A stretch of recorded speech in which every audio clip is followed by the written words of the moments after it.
just like a snake, fooling people with your smile. You have a way of making me think I've had enough with all your lies. Fool me once, fool me twice, but I can see right through your heart of eyes. You're not the person people think they see, and darling, there's no fooling me anymore.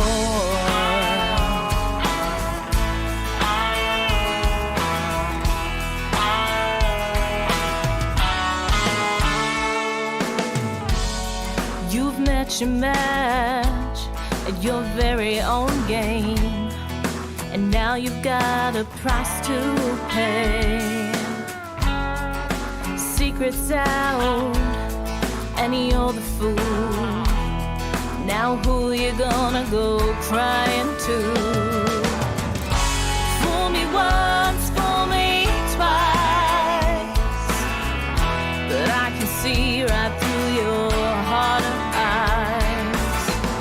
You're not the person people think they see, and darling, there's no fooling me anymore.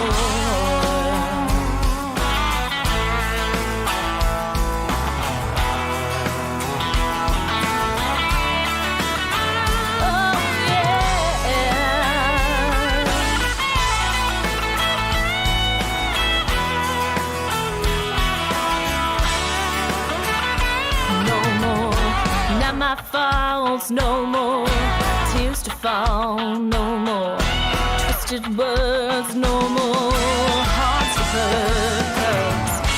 Fool me once, fool me twice, but I can see right through your heart of eyes. You're not the person people think they see, and darling, there's no fooling me anymore.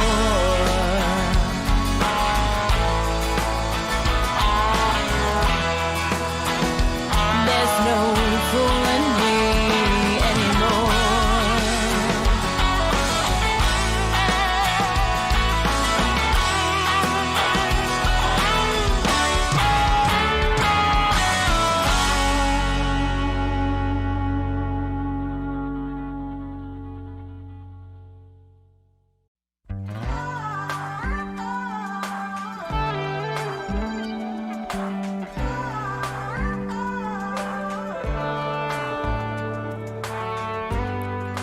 Look up at the sky, can you see it now?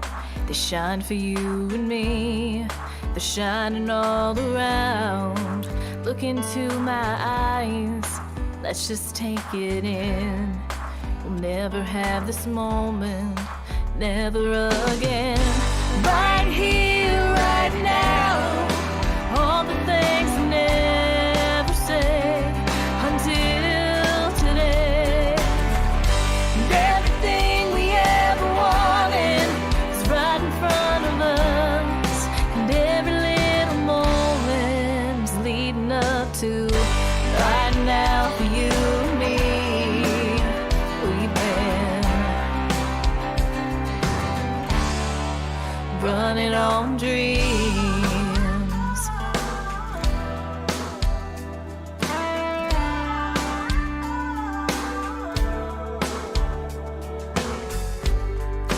This one's for the ones who always said to believe, the ones who stood beside us and held tight to the dream. Looking back now, it all just seems so clear. The blood, the sweat, the tears were leading us here. Right here, right now, all the things I never say until today. And everything we ever wanted is right in front of us, and every little moment is leading up to right now for you and me.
Well, she called me up just the other night. She said, I'm coming over, I hope it's all right. I just really need to talk to you.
Caddy is a unique product. I mounted it in my truck. We've been through some rough terrain. There's a lot of tough roads that we go through here to get to some of the spots that we want to walk into. I can definitely say that the Rifle Caddy stands up to its name.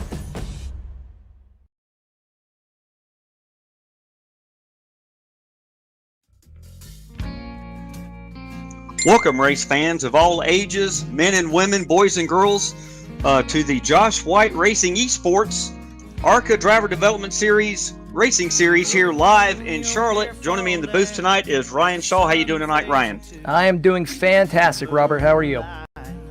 I am doing great. We're at Charlotte at night. I think we have about 100 laps to run tonight. Tell us a little bit about this track and what these ARCA drivers are going to be facing. Sure. So these drivers are going to be taking the track for a 150-mile race here. Charlotte Motor Speedway. It's an extremely interesting speedway. I spoke to a couple of the drivers during practice. Most of them are interested in Turn 4 and how they're going to take themselves coming out of Turn 4. It sounds like that's really where the strategies are going to differ.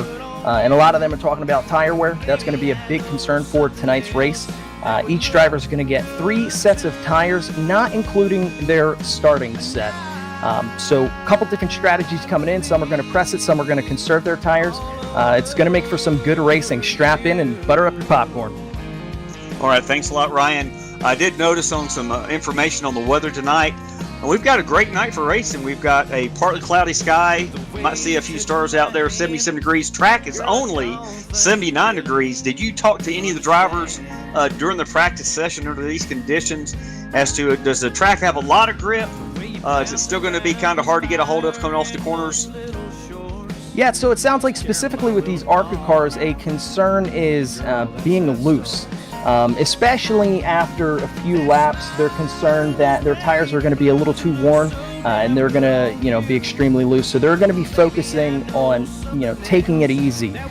Many of them are not going to try to win this race in the first half. They're just going to try to make it through, avoid any wrecks. They're all in it for the points here.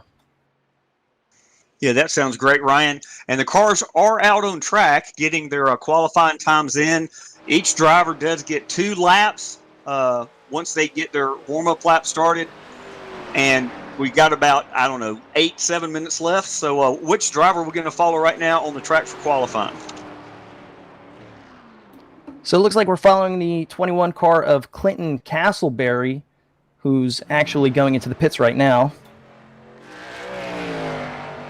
And now we're going to be looking at Benjamin Dupree of the 182 car. He's getting ready to tuck in some qualifying laps under his belt. Let's see how he does here. Yes, he gets up to speed here. Looks like coming across the front stretch, he's probably taking the green for his first of 2 laps. He's running up to about 175, 176, getting into turn 1. That's where you definitely want to hold it down to the white line if your car handling is set up that way. Obviously, he's going to be wide open down the back stretch here. Tell us how he's going to be going through 3 and 4. 3 and 4. We're going to see him come down to the white line, if I had to guess. But again, throttle control is going to be extremely important coming out of 4 here. This track can definitely trick your mind into thinking you have a lot more room to come out of that turn than you actually do. I've seen too many drivers, and some of these drivers will tell you, coming out of turn 4, they thought they had much more room than they had, and then they end up in the wall there. But he handled that pretty well. Here he is coming out of 2 down the back stretch again. He'll be approaching 3 and 4 here. He looks like he's got it down. No issues from him.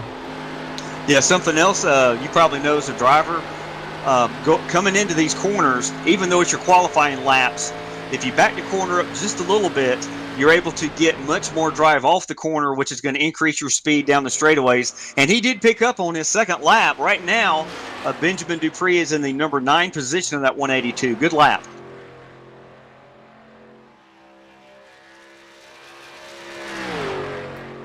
Now we're going to be looking at the number 9 car of Christopher Williams taking his laps. Yeah, Christopher B. Williams in that 09. Looks like he's coming to the start-finish line. This would probably be for his second lap, I'm guessing, or first lap.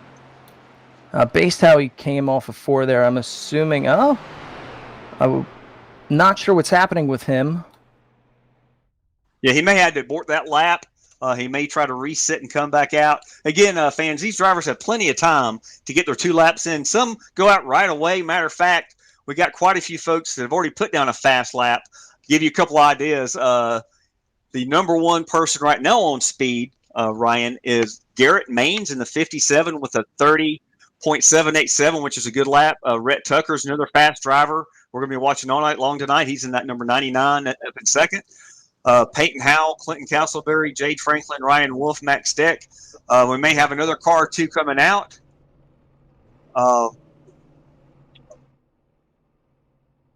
Yeah, I think the qualifying is over. So this is how they're going to line up. Give us just 1 second. We're going to go over how they line up. And these drivers are getting definitely buckled in, making sure they're doing any kind of rituals they do before the beginning of a race. But it is going to be led by Garrett Maines in that number 57. On his outside will be Rhett Tucker, the number 99. Third place will be Peyton D. Howell in the 19. Fourth place will be Clinton Castleberry. He's in the number 21 machine. Jade Franklin in the 03 will be starting in 5th. 6th will be Ryan Wolf in the 66. Max Steck, in the 105. He's a fast driver. He's qualified in 7th. And yes, our league owner, Josh White, in the 3, put down a pretty good lap. He'll be in 8th position. 9th starting will be Dane Hagan in the 39. Benjamin Dupree in the 182. We followed him for a lap. He got bumped down 1 more spot to 10th is where he'll be starting. 11th, we're going to have Tyler Dittmer in the 24. Zach Talley in the 30 will be in 12th. 13th will be Clinton Sneed in the 49.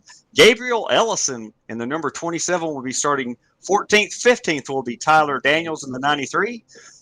Beside him in the 43 will be Jason Maines, qualifying 16th. Yes, those are father and son, the Maines. 11th car will be Dustin Scruggs, 17th. 18th, James Fitzmaurice. Got to double check on his last name. We definitely want to get it correct.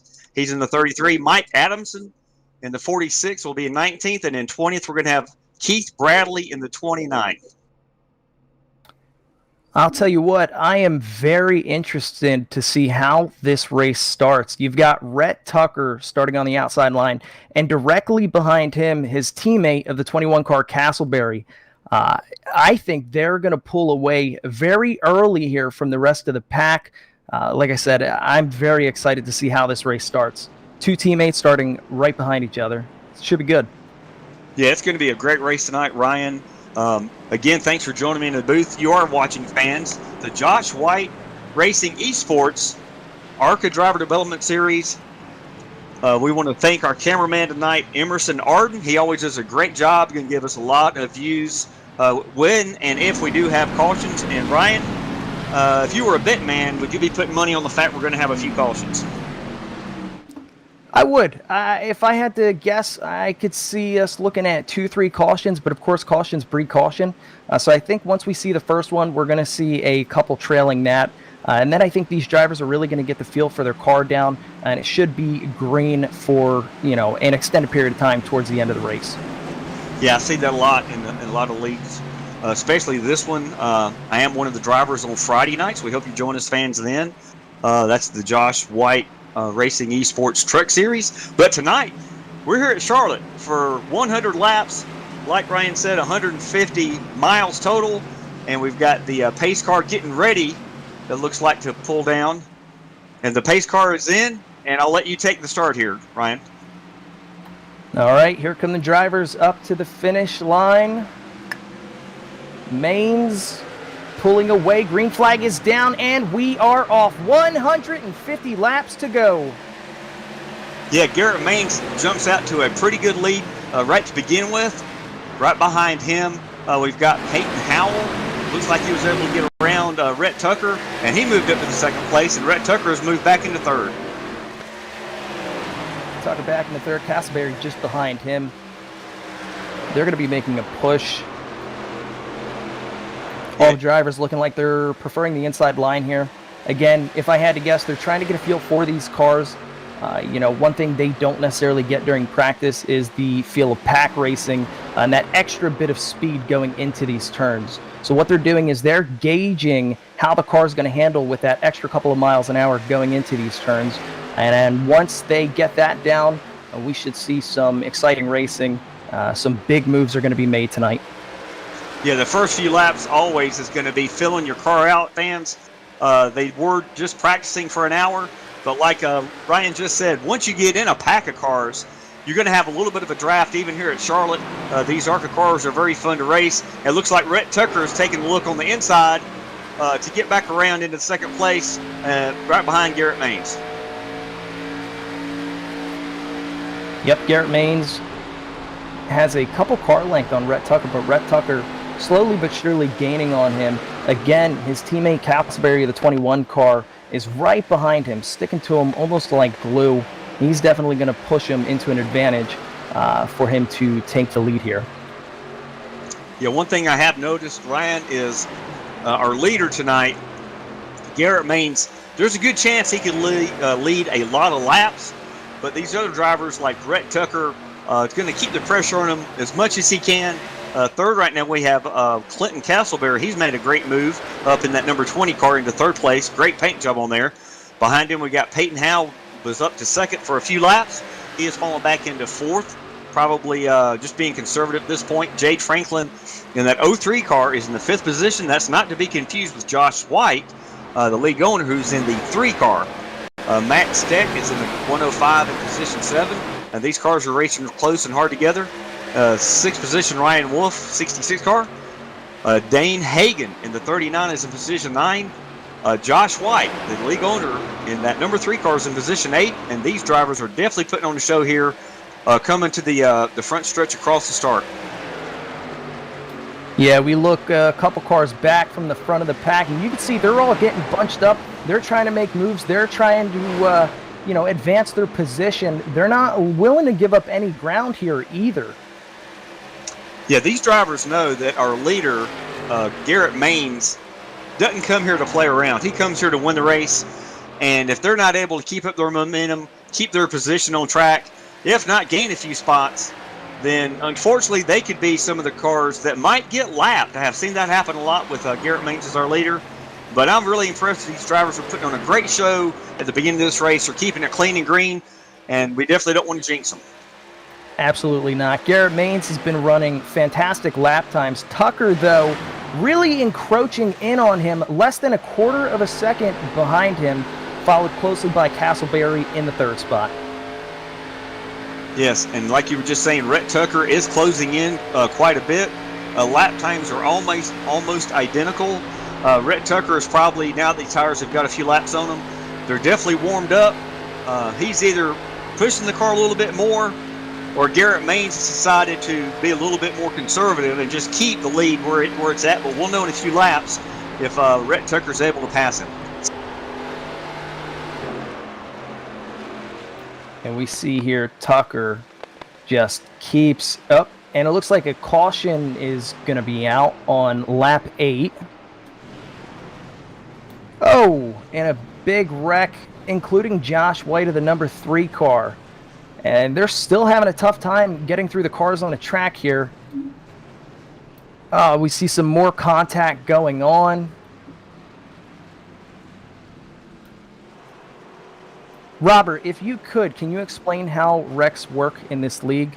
Do drivers get a reset?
All right, it appears we're having some technical difficulties. Yeah, I'm Emerson. We're going to take a look at a couple replays here of this accident here coming off of turn number 4. As you can see, looks like this was Josh White trying to make a move on the 31, and yep, he made some contact with the right rear, and around they went, collected the 24 and several more. And then the 31 and the 3, they came up the track, collected a lot of cars, and they just piled it up. People trying to slow down, just very, very difficult to do so. Going into 4, we talked before the race started about turn 4, where we're going to see a difference in strategies, and I believe that's what we saw right there. The difference in strategy of the 3 car coming out of that turn versus the 31 car, which led them to have some contact and take out quite a few cars with them. Yeah, I mean, I think it was just close quarters racing. We'll see here if we go back to turn 2 here. Josh White, he just had a huge run on the 31 going down the back straight. You see he's blinking a little bit, and yeah, just making contact. Rough. You know what, though? That is not the end of the night for these drivers. Emerson, correct me if I'm wrong. These drivers get 1 reset. Am I correct? I believe that they do get 1 reset. Yes. So for those of you watching at home, if you're not familiar with what a reset is, if a driver wrecks his vehicle, whether it be beyond repair or not, they can bring it to their pits or tow it to their pits and get a brand new car. Now, with as many cars as we've seen involved in that wreck, these drivers coming back who used their reset are probably going to be driving a little more conservatively than we've seen there. Again, on laps 5 and 6 there towards the middle of the pack and back, these drivers were getting bunched up. They were fighting for position, where at the front of the pack we saw the top 4 cars giving each other space, racing in line, But like I said, now that they have their brand new car and they know that they use their quick repair, you're going to see a major difference in strategy from these drivers. Yeah, totally. Just getting a few more replays here. On board the 9 of Andrew Hatcher. He's trying to slow down, and the space at the bottom of the track, and the dual track is blocked, and oh wow, I don't think he got too much damage. Oh, I don't think so either. He might have nicked up his sponsor a bit, but that's it. His car is going to be good to go. yeah, that is that was a wild ride for him not to get any damage. Pretty remarkable, actually. So going ahead and looking at our leaders after this caution, maintaining first place for the entire race so far, we've got Garrett Maines of the 57 car. Starting on the outside of him when we do restart here is going to be Tucker of the 99 car. Tucker, who is also racing for Rhett Tucker Racing. His teammates, Clinton Castleberry of the number 21 car, is going to be starting more so to the inside of him. He's going to be in third place here. Also involved in Rhett Tucker Racing, though, is Nathan Rogg of the number 87 car, Dustin Scruggs of the number 11 car, and Keith Bradley of the number 29 car. I talked to the team prior to the start of the race here while they were getting in some practice laps. Rhett Tucker Racing, interesting fact, was actually pioneered as a race team with Keith Bradley, one of the drivers that we're seeing here tonight, back in Forza Motorsport. Which is, an interesting little fact about the team there. Rhett Tucker himself said he is concerned about how tight some of these cars will get, especially after laps 5 and 6, which again may have been the cause for the caution that we've seen on lap 8. Right, I agree. As far as I know, at that point the tires definitely heated up by then as we got the one to go that time by the start finish line. The first couple laps, the tires are very cold, very hard to control on corner entry, corner exit. You have to have a lot of throttle control. But about 8 laps in, the tires start to heat up. I don't know if they're necessarily tight that long or that late or that early into a run, but it definitely can be, especially depending on set up the tire pressures. If these drivers were allowed to make those changes, that could definitely have an effect on the car, especially early in a run. Because over the long run they get tight, so you may set up a looser car, or you set up a tight car and try to wear out the right rear to try to get the car to be looser on the long run. It's very difficult. A lot of stuff goes into that, but yeah, we're getting ready to get back to green here. Garrett Maines, our race leader. That we are. Pace car coming into 3 and into 4. Maines starting on the inside as our race leader here. Get ready for this restart. Green flag is going to be ready to drop shortly. Yes, Garrett Maines will be leading. Rhett Tucker is going to be on his outside, about where they left off. And the pace car is in, and the green flag is in the air, and we are back to racing here at Charlotte.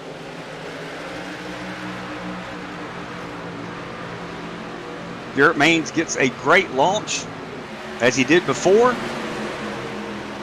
Looks like he is going to be able to clear the second place car of Peyton Howell in that 19 as they scream down the backstretch. What do you think, Brian? Yeah, Peyton Howell had a great restart there. Really kept up with his driver on the inside of him. And you can see here, he is right up on his bumper. He's letting him know, hey, I am here, and that is my position. He's going to fight to take it. Yeah, he doesn't want to let Garrett Maines get too far out there. My understanding is none of these cars made a pit stop there, as we were only about 10 or 11 laps into the race when that caution came out. Absolutely. It seems like a lot of these teams are putting into their strategy the thought of how many cautions they're going to see tonight. And a reminder, 3 sets of tires. They're going to have to stretch that for this 150 miles. Yeah, and I think we have another caution on the track. Caution on lap 15. We see the 22 car down below the line there. Let's see if we can find out what happened. Oh, and it looks like we saw number 3 car drive by with his hood up. Oh, we see the 182 car get into the 22 car. And it looks like there might have been 2 wrecks potentially from what I'm seeing. Now we're looking at the number 3 car here. Oh, wow. 3 car got a little airborne there. Another big wreck, collecting quite a few drivers in that one. Looks like we may have had 7, 8 cars involved in that. And it looks like it may have been 2 separate wrecks. Not positive if one was the cause of the other. Could it have been a case of drivers checking up, having seen the smoke in front of them? It absolutely could have been. It looks like the 33 car rode the wall for a little bit, came down across the track. It's a shame to see something like that happen. Yeah, you were just talking about how these cars can get tight, and obviously they're going to be tight if you're pushing the car too hard going in or coming out of the corners. Yeah, and here we see that big collection of drivers there all stemmed from a reaction of trying to avoid that 33 car, which was cutting across the track there. Yeah, that's a tough break for everybody, including the 33 there. That would be the driver, James Fitzmaurice. Obviously, now he is back in 27th position, probably having to use his quick repair as well. Yeah, and I believe, if I'm not mistaken, we saw the number 3 car of Josh White. That might have been the second wreck that he was involved in. Not sure if he's going to have any restarts available. Yeah, and on that note, real quick, Ryan, I think we're going to take a quick commercial break. Fans, you are watching the Josh White Racing Esports ARCA Driver Development Series here at Charlotte. We'll be right back.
Is a unique product.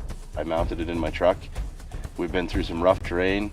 There's a lot of tough roads that we go through here to get to some of the spots that we want to walk into. I can definitely say that the Rifle Caddy stands up to its name.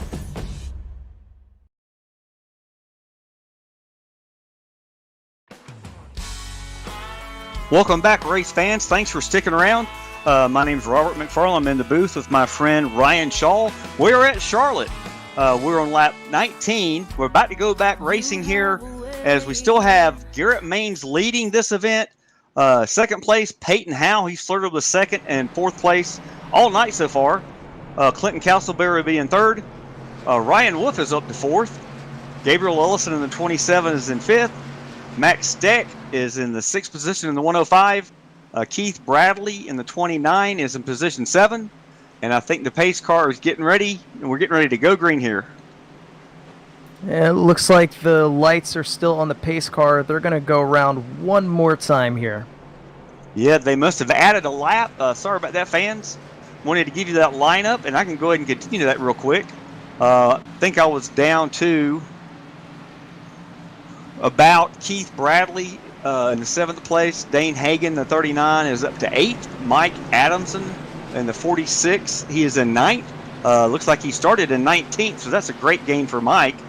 Dustin Scruggs in the 11 is in 10th. He started 17th. Nathan Rugge in the 87 is in 11th. He started 29th. Big mover. Jeremy Crandall. I know Jeremy. He's from Florida. He started 35th. He's up to 12th. And this league does have, I'm pretty sure, a hard charger award, Ryan, for whoever starts the furthest in the back, who gets the best finish by the end of the night. That's going to be interesting to see who that will end up being. Absolutely. Here we have the pace car going now into turn 3, lights off. He's going to be pulling into the pit shortly, and these drivers will be off on lap 20. It'll be 80 to go after this pace car goes in. We still have a lot of racing to do. We've seen some aggressive driving here at this start. I think some of these drivers' attitudes are going to change. They're going to be much more conservative. They're going to be more willing to fall in line until everyone really gets the feel for the car down. But here we go, approaching the finish line. The green flag is out, and it's going to be dropping. Garrett Maines pulls away with a pretty decent lead here off the start. Yeah, and that's always the advantage of being the leader on these restarts. Once the pace car is in, it's up to you to go and up to the other drivers to kind of follow your lead. And that does give Garrett Maines another great restart. But like we saw the last restart there, Ryan, Peyton Howell in the 19 is not letting him get very far away at all. Not at all. He is making quick progress to get onto the bumper of Garrett Maines here. Yes, and Clinton Castleberry in the number 3, third position, in the 21. He's not letting them get out of his view very much. And also Gabriel Ellison in that 27. He's moved up a lot tonight. He's in 4th. And fans, you're probably wondering what happened to Rhett Tucker. He was in the race earlier tonight, having a good run, and I think he has had some issues. He is 5 laps down, back in 32nd position. That's a hard break for Rhett. He's not going to win this one, but he'll definitely be back. Yeah, definitely a hard break for Rhett, and a hard break for Castleberry of the number 21 car that we see in 3rd place here. That was his teammate up front with him, and now he's going to be teammateless. However, it does not appear that it's impeding on his ability to keep up with these front 2 drivers here. And here we have Peyton Howell making a move on the 57 of Maines to the outside. Peyton Howell is now going to be our new race leader. Yeah, that was a great move. Finish it going down the backstretch as they dive off into turns 3 and 4. We'll see if Garrett Maines will make a run back at him as they're coming through the tri-oval. But that's great to see a new leader up front. That would be wonderful for Peyton Howell. He could have just been holding back so far. Now we got about 24 laps on these tires. Quite a few of them have been under caution. So these tires are definitely ready to be racing, as it looks like Garrett Maines is looking back underneath them. Absolutely. Peyton Howell taking the lead on lap 23. Let's see how long he can maintain this for. We saw Garrett Maines hold it for 23 laps. Now coming out of turn 4, holding it steady, all of these drivers. We see Maines here hugging the inside white line a little harder than Peyton Howell. My guess would be Peyton Howell. We're seeing some tire conservation. He doesn't want to turn the wheel as sharply. He's trying to keep these tires going for as long as he can. Yeah, it looks like he slipped up just a little bit, or pushed up a tad, coming out of that corner down this long backstretch. And again, like I mentioned before, these drivers are very, very good at what they're doing here in this car, the ARCA car, which is not the easiest one to drive. I think they're pushing out about 600 horsepower, 550 or 650, something like that. And here we see the number 41 car of Jonathan Munda came down below the yellow line. He made some kind of contact with the wall, it looked like. Oh! Yeah, he looks like tried to come back up onto the track. Didn't have room to do so. Got bumped back down below the line and made contact with the wall. Tough break for the 41 car there. And also the 03 of Jade Franklin had some kind of issue just a minute ago. He slowed very much and's lost quite a few positions. He's back in the 17th spot, but he has got it going in the right direction. Back up to speed, it looks like now, as he's coming across the start-finish line at about 170 miles an hour as he goes into turn 1, topping out about 174. So whatever his issue was, he's definitely got it going in the right direction at speed. Absolutely. 27 laps underway and 26 drivers still on the lead lap here. Yeah, there's only just a few drivers that are not on the lead lap. Of course, that would be led by Scott Ketty in the number 2. He started 28th. He has 1 lap down in 27th. James Fitzmaurice, he has 1 lap down also in the 28th position. We saw him have issues earlier. You just mentioned the 41 of Jonathan Munda. He's the 3rd car 1 lap down. And as these drivers keep going, hopefully those guys will get a chance to get a lap back, but they could be fighting to be that first car in position. And one other thing, Ryan, I heard in practice these drivers are going to try to get about 30 or more laps out of a set of tires, maybe 40. As we're approaching lap 30, it'll be interesting to see how late these leaders stay out. And you know the old saying, the sooner you come in and get that fresh rubber, the faster your lap times are going to be. So we'll have to see how the strategy plays out. Absolutely. And you know, speaking of talking to the drivers in practice about how long they want to make their tires last, most teams mentioned that 30 lap mark is when they're going to come in for a new set of tires. But I did hear one team talking about 40 laps. They wanted to stretch it to 40 laps. I thought that was a very interesting strategy. Well, exactly, Ryan. I would figure that in that strategy, if they can stretch 40 laps out of 1 or maybe 2 sets of tires, they may be lucky enough to have a fresh set in the pits. If we do have that late race caution with, say, 10 to go, 15 to go, if they're on the lead lap and they have been able to manage to have 1 set extra above the other drivers, that wouldn't be a bad play at all. Of course, you'd hate to waste that set of tires if you don't get a late rate caution. Absolutely. It's definitely a move to gamble. But like I mentioned, cautions are definitely taken into account in some of these team strategies as to how they're going to play this one and how they're going to plan out their 3 sets of tires. But looking up front here, Peyton Howe still in the lead, followed closely by Garrett Maines, who is right up on his bumper. And they have a near 2-second lead on the 3rd place driver here. And it looks like Garrett has made that move as he is going to pull alongside the 19 and make the pass, complete it going here into turn 1. And that is a great lead in front of the 3rd place driver, who would be Gabriel Ellison. Also in 4th, the Clinton Castleberry machine, that 21. Those guys are wondering where the leaders are getting all this extra speed from. Absolutely. Check those cars for rocket fuel.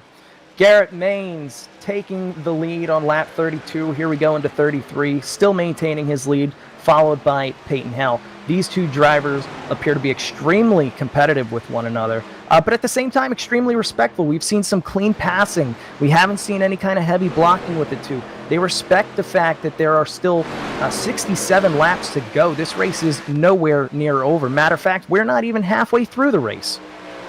That's absolutely correct. We have to keep our eyes open to see if we are going to have any takers for a first pit stop to get those brand new tires on the vehicles here at lap 33. It wouldn't surprise me if somebody didn't make the gamble and come down in the next 4, 5, or 6 laps. And we do have side-by-side racing here. Mid-pack are back in 8th position. We've got Ryan Wolf. He is in that 66 machine on the outside. Dane Hagan in that 39 is trying to make a move, and they are too wide going down the backstretch. Now, these tires have got to be pretty much worn out at this point. Absolutely, especially for these mid-pack drivers who have been, fighting for position for quite a few laps here. I mean, we've seen them fighting for position since lap 6. So these guys have really been wearing their tires down. Aside from just running their lines on the tracks, They're trying to make moves around cars, and every tiny inch you turn that steering wheel, you are wearing your tires. So when you get bunched up, your tire wears quicker than, let's say, for example, here, the first and second place car, who are, in line with each other and not really fighting back and forth for that lead position. And, I believe that can definitely be taken into account as to why we're seeing them go so fast. Here we go. Garrett Maines passing the 22 car on the inside here. That's a lapped vehicle. And Peyton Howell, it's a little obstacle for him to get around. Garrett Maines is using it to pull away from Howell, almost a second away from him now. Yes, I'm going to try to get on the radio privately here, in touch with the crew chief of that number 57, Garrett Maines. If you guys will cover this for about 60, 90 seconds, I'll be right back to try to find out when they may be making this pit stop. You guys keep covering things. I'll be right back. So we go and take a look now at the lap times that we're seeing from the lead car of Garrett Maines here, running a lap time of 32.39. It's about a second and a half slower than what we've seen at the start of the race. They were running close to a 31-second lap. Peyton Howell losing some ground here on Garrett Maines, not by much, but he's over a second behind.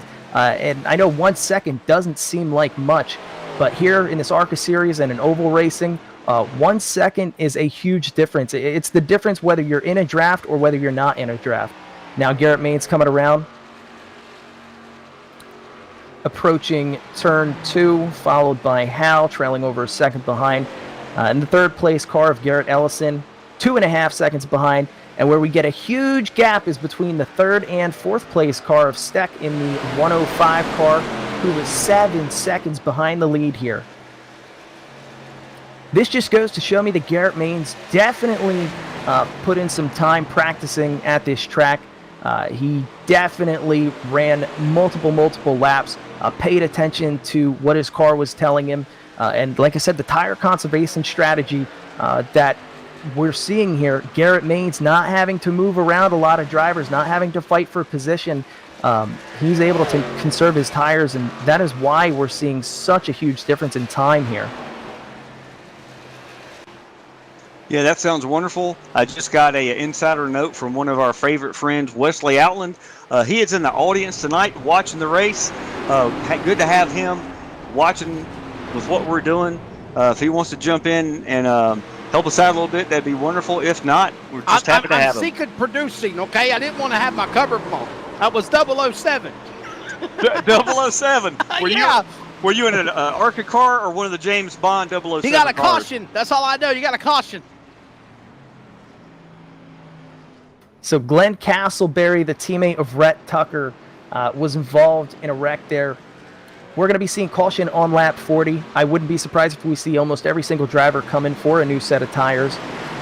For example, the one team that mentioned they were going to wait until lap 40, this is exactly their prime time to come in and get those tires.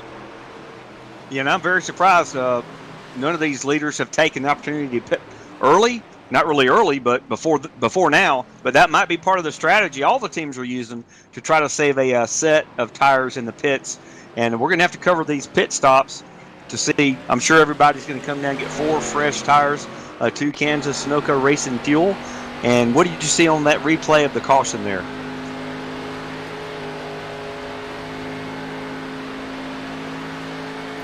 Looks like the 21 might have just got below the apron, loosened him up a bit and put him into another car.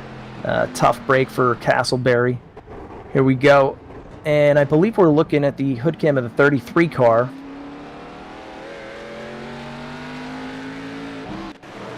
Not sure if any other vehicles got caught up in that wreck. He might have just clipped the Hooters vehicle there. But for the most part, he was able to stay off the track. And the other drivers were able to get around him, no problems. Yeah, it looks like most all the vehicles have come down pit road or coming off of pit road onto the back stretch.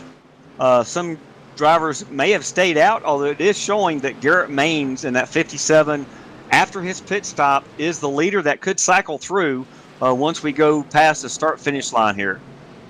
Well, guys, I just wanted to just jump on here and say hello to everybody. I hope everybody's enjoying what we've been doing with the JW Racing Esports Series and this ARCA Driver Development Series. A good show here tonight at Charlotte. You're coming up on halfway, 60 laps to go. And a quick reminder, tomorrow night, on JW Racing Esports TV, on of course, Roku TV and Amazon and CRN Sports Network and YouTube and all of the Facebook outlets available for JW Racing Esports. So we encourage you to check out the A program, the ARCA series on Thursday night. Awesome show they're putting on.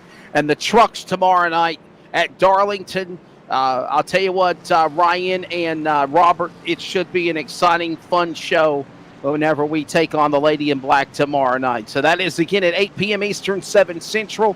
Ray Richer and myself for the call. I'm just kind of taking her easy tonight, guys. I just got back from Charlotte from announcing the All-Star race, and or not from Charlotte, from Bristol, from announcing the All-Star race and taking in this ARCA race now at Charlotte. And you guys are doing a great job. But just wanted to remind everybody to check out the trucks tomorrow night. It should be fun. Hey, thank you so much, Wesley. Good race last night. And, yeah, first time at Bristol, an all-star race. Everybody's a little confused from time to time, but that was a great show. And we're having a great show tonight here as well, Ryan, aren't we? That we are. Wesley, I will definitely be tuning in tomorrow at 8 o'clock for that truck race. So coming off the pits here, Garrett Maines is going to maintain his lead. And, of course, Peyton Howell in second place. He's going to be restarting on the outside of him. Then we have, starting in the second row in third place, Garrett Ellison on the inside. And the 105 car of Steck to the outside of him. Should be a good restart. I feel that Peyton Howell and Garrett Maines definitely have the feel for the car down. They definitely have their lines down. Curious to see if they pull away like they did previously. Yeah, I've got a feeling they probably will. And what I am trying to figure out, we do have some vehicles in front of those leaders, and those drivers, are waiting for one to go, and that's when those drivers will get what we call the wave around. It's not the lucky dog, but they obviously probably pitted before the caution. They stayed out during the caution. They are on the tail end of the lead lap, so to speak. And what they'll be able to do is once we get the one to go, they will be able to drive all the way around the pace car and catch up to the back part of the field, which is where they rightfully would be. That way they're not impeding the leaders as the restart does happen. And it looks like those four drivers do happen to be the 99 of Rhett Tucker, Jonathan Munda in that 41, Clinton Castleberry obviously made that pit stop because he was in the top 3 or 4 before this accident in the pit stops. In that 21, he'll be getting the wave around. And also probably Scott Ketty in that number 2 car in the 27th position. Those are the drivers in front of Garrett Maines as we're going down the backstretch here. They will get that wave around. And that might give us a chance to look more closely at the lineup that's going to happen right behind Garrett Maines. Like you just mentioned, Ryan, we got a lot of regular names we've seen so far up here tonight, but we've also got a couple of new names that haven't been quite as far up. Ryan Wolf in that 66 looks like he's in the 9th position. He started 6th, but I think he fell back a bit. Haven't seen a lot of him. Dustin Scruggs started 17th. He's in the 11 car. He's going to restart here in 10th. Obviously, Jeremy Crandall, I mentioned him before. Known him for a few years here. Great guy down there in Florida. I'm not exactly sure who he's got as sponsorship tonight on his number 73 vehicle, but he's in the 11th position, started 35th. Jeremy is always one to watch as far as starting in the back or wherever he starts and being around to the end unless he's taken out by something not of his doing. And you were talking about seeing some new names here. Interesting fact, Peyton Howell.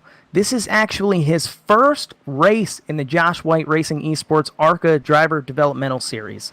And look at how well he's doing. He's led some laps. He's restarting here in second place. And another driver I spoke to, Steck there in the 105 car, he was throwing in some practice earlier. So how we talked about Rhett Tucker Racing being a little concerned about being too tight, Steck was actually a little more concerned about being too loose, but I think he's locked in here, and I think on this restart he's going to be able to keep up with Peyton Howell and Garrett Maines. Yeah, it's definitely going to be a great restart. These drivers all have 4 brand new. On the ARCA cars, it's still the Goodyear tire, or are they running the Hoosiers? Looks like Goodyear to me. Yeah, that's probably what they are. They're going to have their 4 brand new feel goods on them, and the pace car is in. We're going to take this restart. The green flag is out. of 57, Garrett Maines, gets another good start. But the 19 of Peyton Howell, he also gets a great jump there, Ryan, and he is right behind the 57 on the restart. Absolutely, and instantly we see those front two cars pulling away from the pack like we've seen time and time again on these restarts. These drivers are some skilled and some very talented drivers. Yeah, I think we have another caution on the track. I'm thinking it has, I'm trying to find out exactly who. I saw earlier which driver was involved in this one. Yep, caution out on lap 45. I think what I saw, it would have been the Ryan Wolf might have had some issues. He's in that number 66. I heard him over the radio. If we can go back and see exactly what happened. He is making some comments there in the chat that he apologizes. It looks like as he's going into the corner, he's on the white line. Oh, it's actually in front of Ryan Wolf. It looks like up front. Yeah, Mike Adamson in that 46. Yeah, we saw him spinning below the white line there. Looks like someone might have made contact with the back of his car, making him a little loose. Yeah, it looks like Keith Bradley in that 29. He either just gets into him, or he had to check up, and there was no room there. Again, fans, these drivers are running 146 miles an hour at this particular point. And hitting the brakes when you're right on somebody's bumper is not really going to keep you from touching them. Yep, we could see there he made contact with his bumper, loosened him up just a bit for the 46 car. But good job on the 46 car to bring it down below the white line there, keep it off the track. We've seen quite a few cautions tonight where multiple drivers got collected up in a wreck. But here the 46 car did a good job of respecting the field behind him. And it doesn't look like any other cars were involved. Yeah, that was very good. We are going to take a quick commercial break, fans. You are watching the Josh White Racing Esports ARCA Driver Development Series here at Charlotte. We'll be right back.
Rifle Caddy is a unique product. I mounted it in my truck. We've been through some rough terrain. There's a lot of tough roads that we go through here to get to some of the spots that we want to walk into. I can definitely say that the Rifle Caddy stands up to its name. Welcome back, race fans, to the Josh White Racing Esports ARCA Driver Develop Program here in Charlotte. I'm with my friend Ryan Shaw. We were about to go halfway, lap 48, 49. Before we go back green, I think, Ryan, you have some information on the point standing so far in this ARCA series through this will be the third race. How are the points looking going into tonight? So going into tonight, our point leader with 86 points and 1 win under his belt already was Rhett Tucker. Obviously, he had some issues in the beginning of the race. He's going to fall back, so that's definitely going to hurt him in the standings. In second place in points, we have Gabriel Ellison. He's definitely one to watch, as well as Clinton Castleberry, who we also saw involved in a wreck, which kind of gave him a little minor setback. Fourth in points, Chris Cinnamon, and fifth in points, Clinton Sneed. Actually, we have a tie between fifth and sixth of Max Steck and Clinton Steed with 75 points. And here we have Max Steck starting fourth. Yeah, I don't think I have seen Chris Cinnamon in the field tonight. As I'm looking down the list of drivers, they might have had issues getting to the track this week. We're not real sure. But if he was up in the top 4 or 5 in points and is unable to race tonight, that's obviously going to be a big hit on his points. Like you said, Rhett Tucker currently in 32nd. I'm not sure if he's going to gain any more spots tonight, maybe 1 or 2, but that's really going to hurt him coming into tonight. But obviously, we've got quite a few races going forward. These drivers can always bounce back. We might even have a drop one race rule for tonight. We'll have to look into that and let you know, fans. We'll get you up to date on that either before tonight or when our next race is next Thursday night, which you definitely want to tune in at 8 p.m. Again, you're going to not want to miss this great camera work from Anderson Arden. Ryan Shaw, hopefully, will be helping out next week. I will definitely be here also. And Ryan, looks like we've got one more lap, it looks like, as the lights are still on the pace car before we go green. Yeah, so it looks like we're going to be restarting. Once we restart, it'll be halfway through this race. So these drivers, you're going to see a little more desperation out of them. You're going to see, I would say, more aggressive driving, but we have not seen anything but aggressive driving since the start of this race. These drivers really care for this league, and they're really fighting for every single spot. They are not leaving anything on the track. They are giving it all that they got. Yes, and we are getting ready to go back green. The lights are off on the pace car.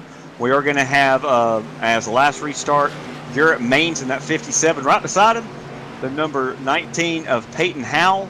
And I'm going to let you take this restart as the pace car is off. You take it, Ryan.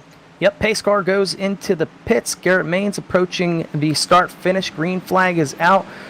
Green flag is down. We see Peyton not getting as good of a restart as he's had. Garrett Maines pulling away here with a half-second lead already. And we have a new person in second place, Gabriel Ellison. He's been doing fantastic. There are actually 2 Ellison brothers that race in this division. We have Gabriel and Mitch Ellison. I spoke to Mitch before the race. He likes this 1.5 mile type racing. He said him and his brother, their strategy is just looking to stay out of trouble, which a lot of drivers have had trouble with here tonight. Yes, and it looks like the caution is out again. We're going to try to find the replay of exactly what happened that time. Looks like the 7 of Brett Summers got into the wall. Not sure what happened after that. But the yellow flag did come back out. Oh, and he had a hard hit in the wall there. But again, after wrecking there, he manages to not let himself go back up onto the track. Doesn't collect any other drivers with him. Well, that is great to know. Maybe we can get a replay of the restart we just had, because that was very impressive how the second place driver was able to get around Peyton Howell, who didn't get a very good restart. Can we get a look at that restart one more time, Emerson?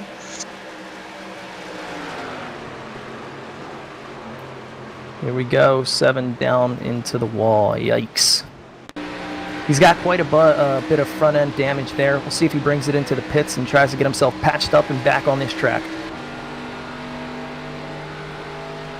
Yeah, hopefully he was able to save his fast repair previously. If not, being in the back of the pack there, unfortunately I'm doubtful, but hopefully, fingers crossed, he did manage to avoid those earlier wrecks, and he gets his restart. We see him come back out on the lead lap. Interesting fact about Charlotte, its seating capacity here, 84,000 fans. 84,000 fans can attend a race at Charlotte. Of course, not right now in light of everything, but there are 84,000 spectator seats. Imagine that. That is a lot, and as we watch this replay from before, it definitely looks like the 57 of Garrett Maines gets the great restart as usual. Peyton Howe just did not quite get going, and that did enable the 27 of Gabriel Ellison to get a great run going into turn 1 and 2 and just, more or less manhandling that lead, the second place position away from Peyton Howe. Peyton, however, right on his bumper going down the backstretch, and right before that caution came out, he was about to make a move to get back inside Gabriel Ellison, and they did get side by side. Caution comes out. It'll be interesting to see how the ARCA officials score, whether he got back around him before the caution came out or not. We'll know that in just a minute as we pull up the results for the restart information. And we see the onboard camera there of Peyton Howe on that restart. And the 57 car, you could just tell from that replay, he took off. He caught the entire field sleeping. He was right on that pedal. It's just fantastic, the type of driving that Garrett Maines has been doing here tonight. Yeah, and the question I'm asking myself, Ryan, and some of these fans out there, again, thank you fans for joining us tonight on a Thursday night. Is anybody going to be able to step up as this race continues to unfold, Ryan? We've got, it looks like it's going to be about 45, 44 laps once they go back green. Is anybody going to be able to step up and actually contend with our leader here, Garrett Maines, for the win? That's going to be interesting to see. And strategy could come into play also. From my calculations, these drivers are basically on their second set of tires. Well, yeah, they had one pit stop where they all took new tires, and that was around lap 40. So everybody should have at least 2 more sets that they could put on before the end of the race, and the strategy is going to be interesting. Yeah, if they even have to. The amount of cautions we're seeing here, these tires are not getting worn down. We're seeing quite a few laps under caution, so that's definitely going to take into effect on these drivers' strategy as to when they're going to pit. The less laps you see under green, the more you are saving your tires, and so the longer they last. But here we have Maines, Ellison, Howell, and Steck. It is my belief that any of these top 4 drivers that we're seeing are going to be a contender for the victory here tonight. I think Steck, Howell, Ellison, we know Peyton Howe definitely has a feel for the track, but I think Steck and Ellison, the 27 and 105 car here, they're really starting to feel things out, and it's going to make them a contender here tonight. That is absolutely true. These other cars that are in the top 10, they're just waiting for their opportunity. Maybe one of the leaders has a bad corner, has to check up a little bit. That could open the door for a Jeremy Crandall back there running in 9th in the 73, or Keith Bradley in the 29 running 8th. It could even allow somebody like Andrew Hatcher in that number 9 running in 13th. Any of these guys, if they're able to get through a mishap and keep up their momentum, if we stay green, they could be right back up front just like that. Absolutely, and especially if their strategy happens to match up with the right place at the right time. Most of these track leaders, they're going to be looking to maintain track position, and towards the mid-pack, they're going to be more concerned about being out there on fresher tires. And with that type of chemistry in the mix, anything can happen. Anything can happen here tonight. Yes, I'm going to go over a couple of drivers who are looking good as far as moving up tonight. Because we're going to have about 1 lap, I think, before the restart. Looks like when I'm looking here, Tyler Ricks in that 84 started 30th. He's up to 20th. That's a pretty good gain for him. We've also got, already mentioned, my good friend there, Jeremy Crandall started 35th. He's up to 9th. Obviously, Nathan Roge in the 87. He started 29th. He's up to 10th. That's an incredible run so far through the field. These guys have had some luck and probably a lot of skill. Also, we've got Andrew Hatcher. I mentioned him in 13th. He started 27th back there, Ryan, and he's having a good run so far. And don't rule out Ryan Kendall in that 68. Started 31st. He's up to 14th. The car looks very clean. Any of these guys who have really moved up through the field so far, now that we're well past halfway, if they have a clean car, especially if they have been able to save a quick repair strategy, is going to come into play. But these guys are definitely putting on a great show. And obviously, we're just looking for some real close racing up front with a great finish. And hopefully, Garrett Maines pulls it off. But it wouldn't disappoint me at all if one of the other drivers steals the win from him. Absolutely not. And I know on this restart, my eyes are going to be locked in the center of the pack here. I think we're going to see, and we have seen some of the most exciting racing. But here we go. The pace car is now in the pits. Garrett Maines coming up to the start-finish line. Green flag is out. Here's the restart. Garrett Maines pulling away, followed by Peyton Howe and Garrett Ellison. Yes, Peyton gets a much better restart that time. Peyton Howe, and he is trying to catch back up to Garrett Maines. And then we do have another caution. We're going to have to pull that up and see exactly where this is happening. And we see a few cars got collected up in that caution. We see the 33 and the 12 car stopped below the white line. They're going to be making their way over to pit lane. And here's the pace car coming out. Yeah, 43 laps to go. Yeah, one thing, this is frustrating to the drivers. Fans, you're just loving this action of cautions. I know you would like to see a green flag pit stop. That's something I'm always looking forward to seeing, Ryan, is a long run, green run where the drivers actually have to put their talent on the line, coming onto pit road, getting a pit stop, and coming off under green conditions. Because as you well know, many mistakes can happen. Even the leader of the race can make some serious mistakes under the green flag cautions. But this right here is going to be something that's going to keep these tires fresher. And like you said a minute ago, they might not have to use every single set of tires they've got tonight if we continue to have these cautions. Absolutely, and like I mentioned earlier, I think we're going to see some gambling for a late race caution here, take into account in some driver strategies. And there we see in that wreck, the 84 car was involved, 46 was involved. That was at least his second wreck that the 46 car has been involved in. Tough break, and I know Garrett Maines, he has to be frustrated maintaining the lead as well as he does. We saw there on that restart, he almost had a 1 second lead in front of the car behind him.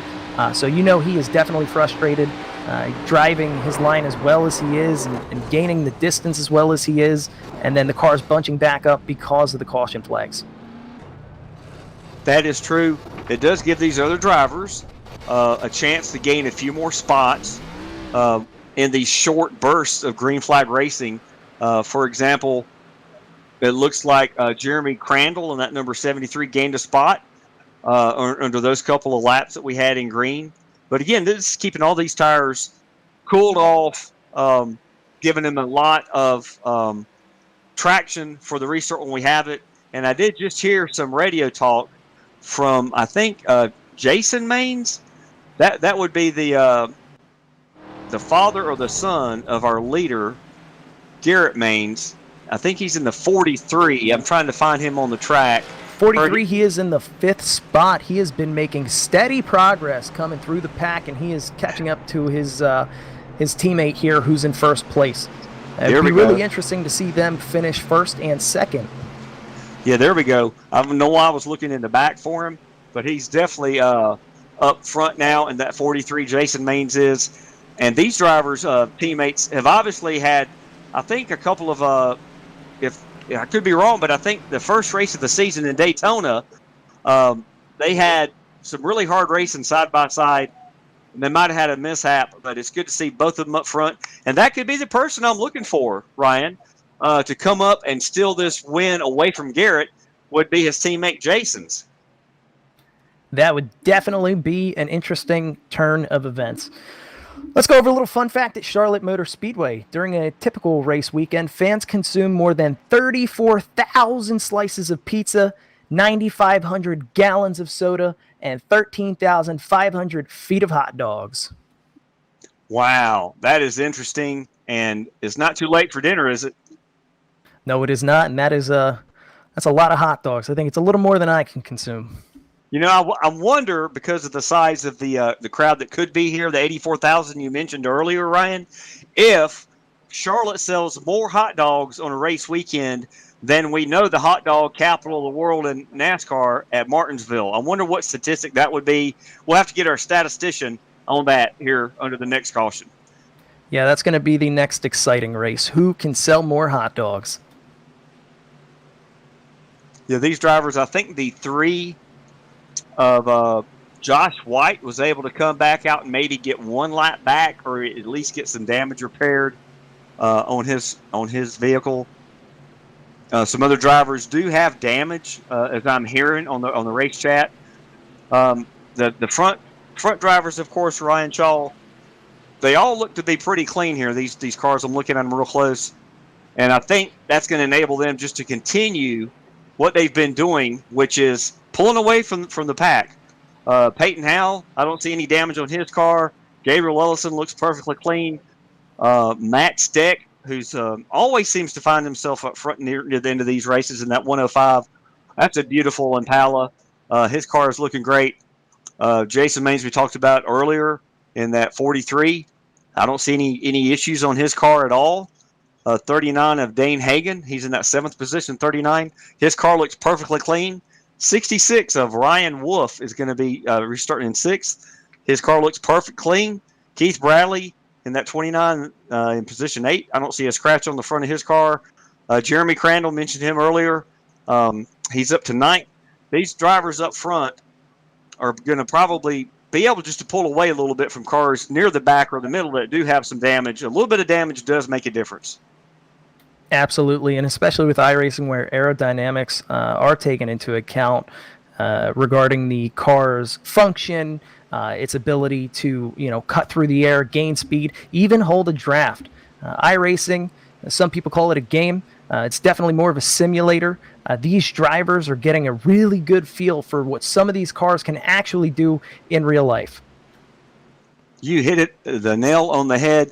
Got quite a few family members, friends, may not be familiar with iRacing.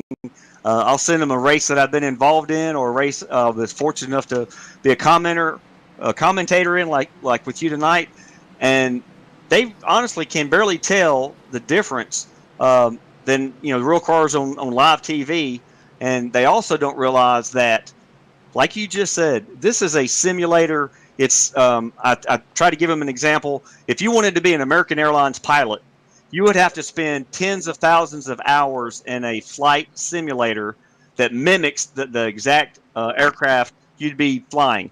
This is the same thing. It's 99.8% exact. All these tracks are laser measured and printed out. These drivers can even feel the bumps going into turn 1 or turn 3, wherever they end up being, the width of the track, the closing rate. These drivers, some of them are from different countries, and thanks to technology today, can be racing right beside another driver. They can run at each other slightly and actually feel it in the steering wheel, even though they could be halfway around the globe. So this is an amazing thing. I was hooked 5 years ago when I started racing, and I tell you what, anybody should be looking into this if you want some real fun. It's pretty reasonable to get involved in, and it looks like we're getting ready to go back green. Absolutely. Lights are off on the pace car. We're going to see Garrett Maines, Peyton Howell, Ellison, and Steck. The green flag is out. Maines in the lead, puts his pedal to the floor. He is taking off. Peyton falling to the inside, right behind Maines, followed by Ellison. Maines with a great restart, but Peyton right behind him. He really caught up here. Yeah, I think Peyton is going to try to hang with him as much as he can on this restart. If he can stay in touch. Like I said, these tires are reasonably new. They've got quite a few caution laps on them, but these drivers are going to be able to put down some extremely fast laps. And I wouldn't be surprised also, Gabriel Ellison in the 27. He's fallen back quite a few car lengths, but he'll make his way back up front. Matt Steck in that 105 is maintaining real close proximity to the rear end of the 27 of Gabriel Ellison, but it's all racing up front here with Garrett Maines. I think he's led the most laps tonight. There have been a couple of times where he lost the lead, but he stayed in the second position, I think.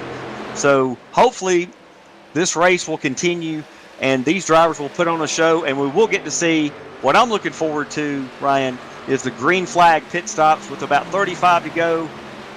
If we stay green, I think we may see a pit stop. It just depends on what new tires will do, and I think you're probably going to be worth about 1 second, maybe second and a half per lap. Absolutely, and here we have the light shining on Garrett Maines, still in first place, pulling away from Peyton Howell a little bit here, just a half a second in front of him. Second in front of Garrett Ellison and Steck. We got some good driving going on here. I know Maines is happy with this green flag staying out right now. It's giving him that time to pull away. It's giving him that time to run his line that he has locked in through that practice session and in his qualifying session. In second place, we got Peyton Howell, Garrett Ellison, and Steck fighting for third and fourth place. In fifth place, we got Wolf and Maines, Jason Maines. That's one of the Maines relatives there. He's working his way up to get to his relative who's in first place. Yes, and Jeremy Crandall in that 73, I mentioned before. Now he's up to 7th. Started back in 35th. He's gained 2 positions just since this restart. Behind him, Keith Bradley in that 29. He's running 8th. I'm not sure we've talked much about Keith tonight. Looks like he started this race. Looking real quick here, he started back in 20th, so Keith Bradley's having a great run. Although he's getting some heat right now from the 39 of Dane Hagan. We've mentioned his name quite a few times in that 39. He's in 9th. He's trying to look on the inside. He's right at the door of Keith Bradley. Cannot complete the pass right now as they go down through the front tri-oval. He may be able to beat him into turn 1, but this is really good close racing at this point in the race. Yeah, Keith Bradley looking really good here. I'm looking for him to gain a couple spots. I believe he will. He's just making some progress here. You know, we see some blocking going on from the 39 car to him, but he's doing really well. And it looks like going into turn 3, he should be able to get the inside line here. Let's take a look. Yes, it looks like he's going to just be able to maintain right behind the 29 of Keith Bradley. But these other drivers have jumped up in the mix there, Ryan. We got Ryan Kendall to speak of here in that 68 in position 10. He's putting all kind of heat right now on the back bumper of that 39 of Dane Hagan. And behind him, we've got the 87. Hadn't mentioned him too many times. He's in that number 87 vehicle in 11th position. These guys, you can throw a blanket over them, and they're all 4 trying to make a move and a pass to get closer and closer to the front as these tires start to wear a little bit. Getting into the corner, coming off the corner. It looks like the 87 just barely grazed the wall there right before the start-finish line, keeping it straight, and we're staying green. Absolutely, and that was the turn most of these drivers were concerned about when I was talking to them in practice is, again, coming out of turn 4, it is a tricky turn. It will trick your mind into thinking you have more room than you actually have, and that's what we saw there. He just clipped the wall. Wasn't much. It didn't damage the car. It didn't slow him down. He's still in it. The other thing is we've been green for quite a few laps now. We're looking at 6-7 laps consecutively, and these drivers are starting to space out. Right, we've seen a few cautions coming out, which kept these cars bunched up, but now they're starting to space out. These drivers are starting to put their practice session and their lines to work. Their strategies are going to be coming into play. And this tire wear, these tires are definitely getting worn now at this point. So we're seeing some ability to drive on worn tires, how they're going to take these turns on worn tires. Are they going to try to hug the inside line, or are they going to give it some room? Here we see the 29 car. He's not even going for the inside line, but right behind him we have the 68 car who is going for the inside line. And we have a caution out on lap 70. Yes, fans, give us just a minute. We're going to try to pull up this replay. Looks like I've got a couple of vehicles right here that I'm looking at with some serious damage. The 22. I'm not sure exactly how that started. That was some big contact. If I had to guess from what I saw right there, it's that tricky turn 4. Let's take a look. Yep, it looks Here we like have the 22 of Mike Harnish. Looks like he crosses the start-finish. Oh, we had a car that was stopped right in front of him who probably had issues with the wall. That would have been the 9 car. Am I looking right? The 09 of Christopher B. Williams. Looks like it started with the 09. And exactly what you said there, Ryan. Coming off the corner of turn 4, he just grazes up too far, gets into the wall pretty hard, holds it up there, but then loses control completely. He tries to correct it, slides across the start finish line, and about the time he comes to almost stop, the 22, wow, what a big hit, comes just crashing right into him. That would be Mike Harnish. Both of those vehicles are definitely going to be used up here, I think. Yeah, you know, Mike's heart was pumping there when he saw that car on the track, and avoiding a wreck is a talent. Okay, it requires split-second decision-making, extremely quick reflexes, and then knowledge of knowing how your car is going to react to you jerking the wheel. And in that particular instance, it was a very tight move for him to make. He couldn't jerk the wheel. He knew if he tried to pull it to the right, he would spin himself out.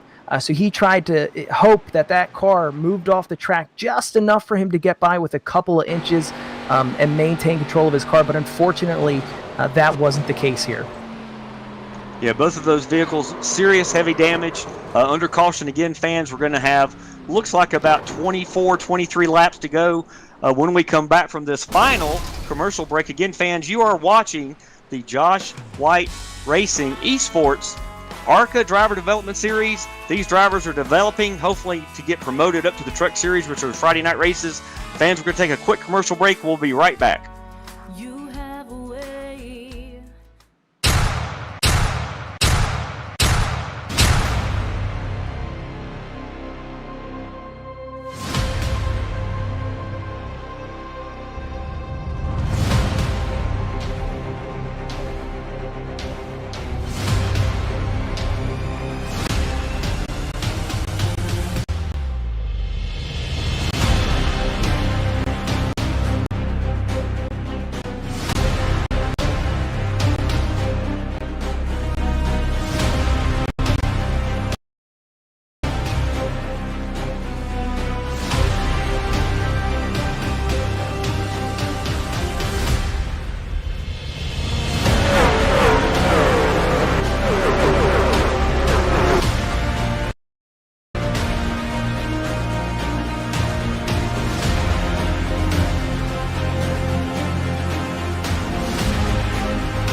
Rifle Caddy is a unique product.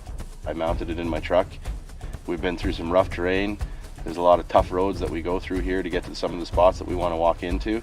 I can definitely say that the Rifle Caddy stands up to its name.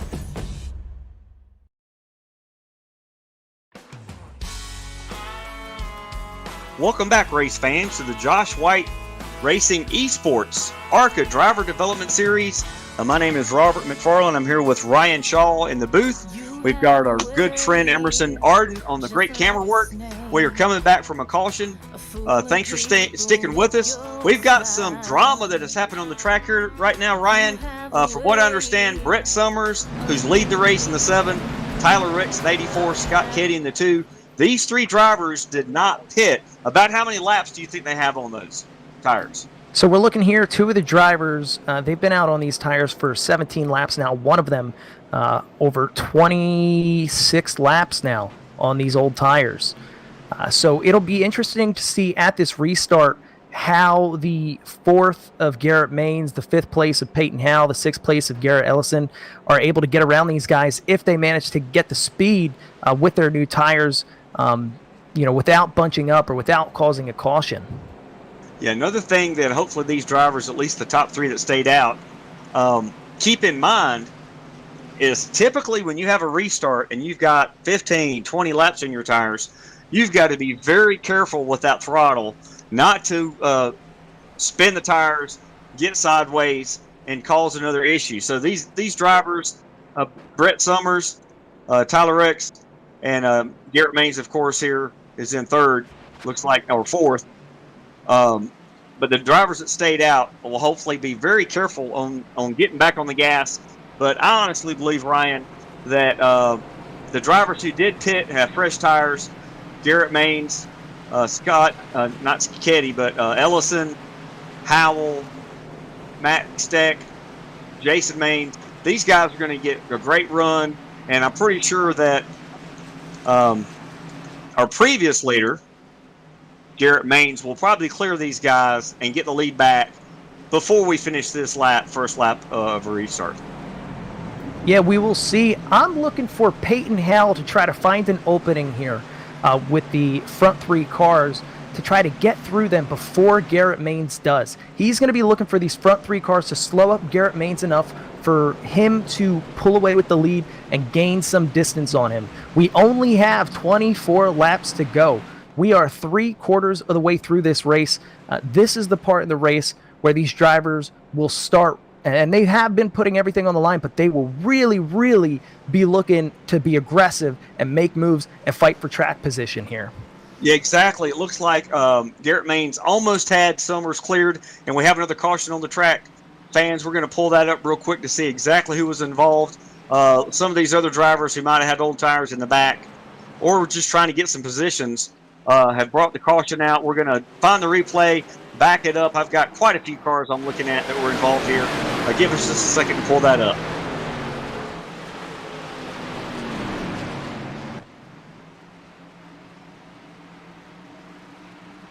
Yeah, it looks like Clinton Castleberry. He would sideways right across the track. Hold on one second. That's going to be the second wreck that Clinton's been involved in tonight. Very tough break for him. In the point standings, he is currently in 3rd place with 80 points.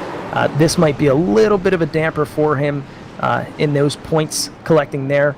But, we have a long way to go in this series, and he will be fine. He's a great driver.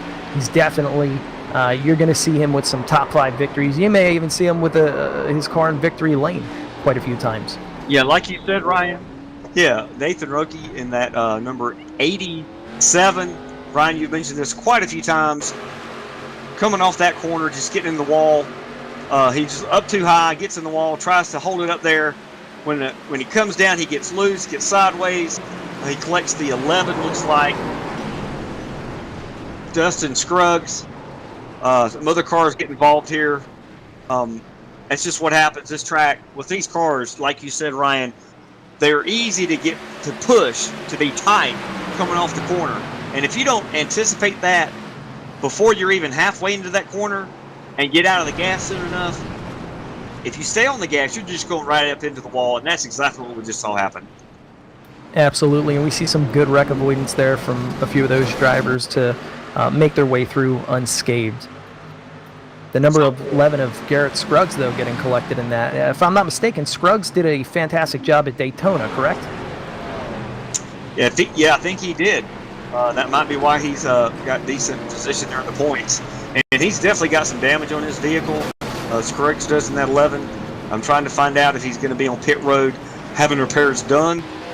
Because at this point in the race, most drivers who've been involved in an accident have already used that fast repair. Brett Summers has got some damage. Not really. He just got that really great paint job, and I saw it under the lights. My mistake. Sorry about that, fans. He is still leading. Jason Maines in that 57 is running second. Behind him, we've got Gabriel Ellison in that 27, 3rd position. Yeah, looking at Christopher Williams is on pit road. He's got major damage. As I was going through this lineup again, sorry fans. Peyton Howell in the 4th and 19th vehicle. Max Steck in the 105. A lot of the same names we've seen all night. Tyler Ricks in 84 is in the 6th position.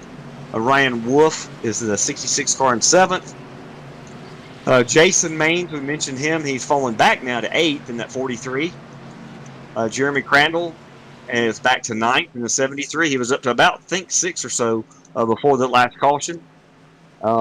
Ryan Kendall in that 68 is up to 10th.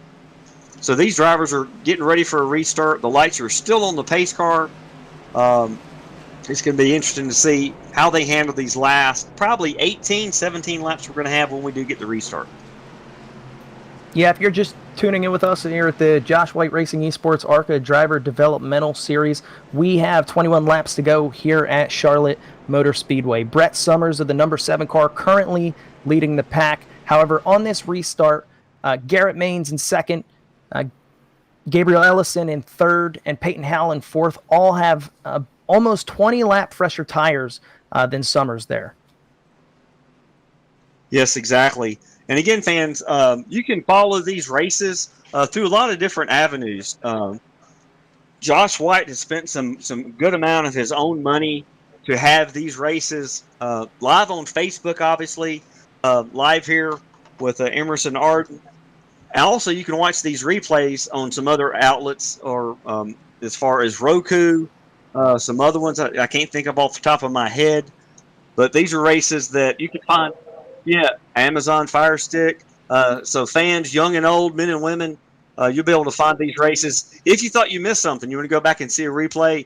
And also the race tomorrow night, Friday night, you'll be able to follow on all those same places, Amazon, Fire Stick, Facebook, Roku. And obviously, tomorrow night will be live on Max Speed TV, 8 p.m. Eastern. It's going to be the trucks at Darlington. Yours, I will be in that race. Yours truly, I guess you could say. Hopefully, I'll do better than running in the back, but it's going to be very interesting. Darlington's a fun track. You either figure it out or you don't. I've got a lot of laps there, and it's going to be a lot of fun tomorrow night. Looking forward to seeing that race, being in it. And obviously, that race is going to be called by Ray Richer, a longtime friend of mine, and Wesley Outland, who was speaking just a little while ago. Those two commentators are really going to put on a show, and hopefully us drivers can do as well. So make sure you tune in tomorrow night at 8 p.m. also. It's going to be probably the best TV or viewing you're going to be able to watch anywhere, unless you've got some really great plans with your better half, girlfriend, boyfriend. Obviously, we don't want to get in the way of that on a Friday night, but we'd love to have you join us. Yeah, what better way to spend a Friday night than with your loved ones watching some racing? So currently we have 24 drivers still on the lead lap. 33 drivers started the race. Brett Summers in 1st. Restarting on the outside of him is going to be Garrett Maines. And in the 2nd row on the inside, Peyton Howell. I think Peyton Howell was wishing he would start on the outside. Just the way he's been driving, I know he likes to make some passes around the outside, and I know he's going to be looking to do that to Brett Summers here. However, he's going to obviously have some trouble with Garrett Maines.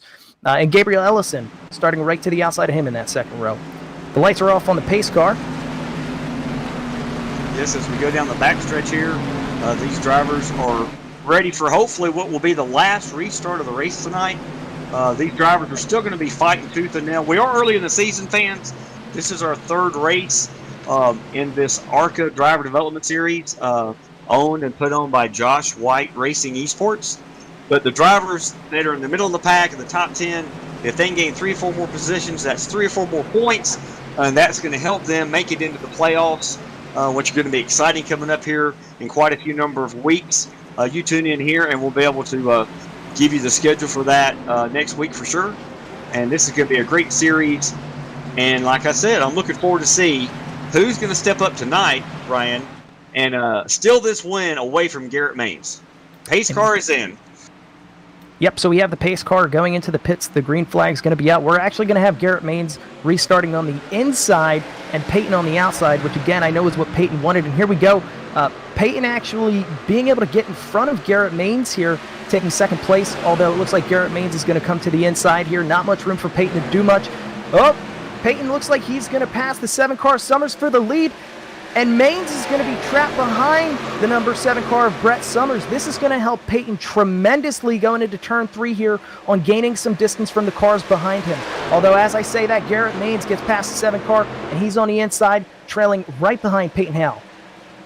Yes, that was a great restart. We're under caution again, yes. That was a great call there, Ryan. Loved that enthusiasm, and he was able to get a great start, Peyton Howell did. The best start he's had.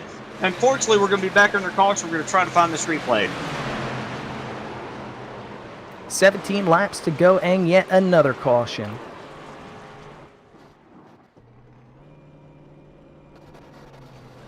And it looks like we have the number 3 car of Josh White make contact with the number 33 car, spinning him out. We could see here, looks like he got on his right quarter panel maybe, or towards the bumper, spinning him out.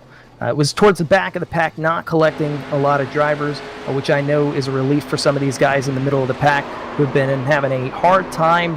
They've been on their heels all race, with this wreck avoidance due to the amount of cautions that we've seen. But these cautions that we're seeing, it's because these drivers are in this series to get their name out there.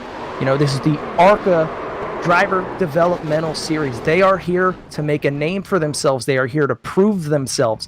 And like I said earlier, they are going to leave it all on the track. So we are bound to see some cautions with this aggressive driving. They are not looking to give up spots. They are looking to gain their spots. They're getting, bunched up. This is a difficult track in general. So we're bound to see some cautions that came out, which we saw tonight. Yes, and this is going to set up a great restart. We do have our 2 original leaders back up front now. We have got Peyton Howell is going to be doing the restart as the leader. Garrett Maines will be starting second. Brett Summers was able to maintain the 3rd position. Gabriel Ellison in 4th. 5th, we got the 105 of Max Steck. 6th, we have the 66 of Ryan Wolf. James Maines in the 43 is in 7th. Jeremy Crandall is in 8th in that 73 vehicle. And Tyler Ricks is in 9th, 84. Ryan Kendall in 10th in the 68. Looks like while we're waiting to get these pace laps done, I think we're too late for many pit stops. Make sure the pace lights are still on the pace car. We're going to take one final commercial break. Fans, you're not going to miss any part of the action at all. Thanks again for watching the Josh White Racing Esports ARCA Driver Development Series. We'll be right back.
Caddy is a unique product. I mounted it in my truck. We've been through some rough terrain. There's a lot of tough roads that we go through here to get to some of the spots that we want to walk into.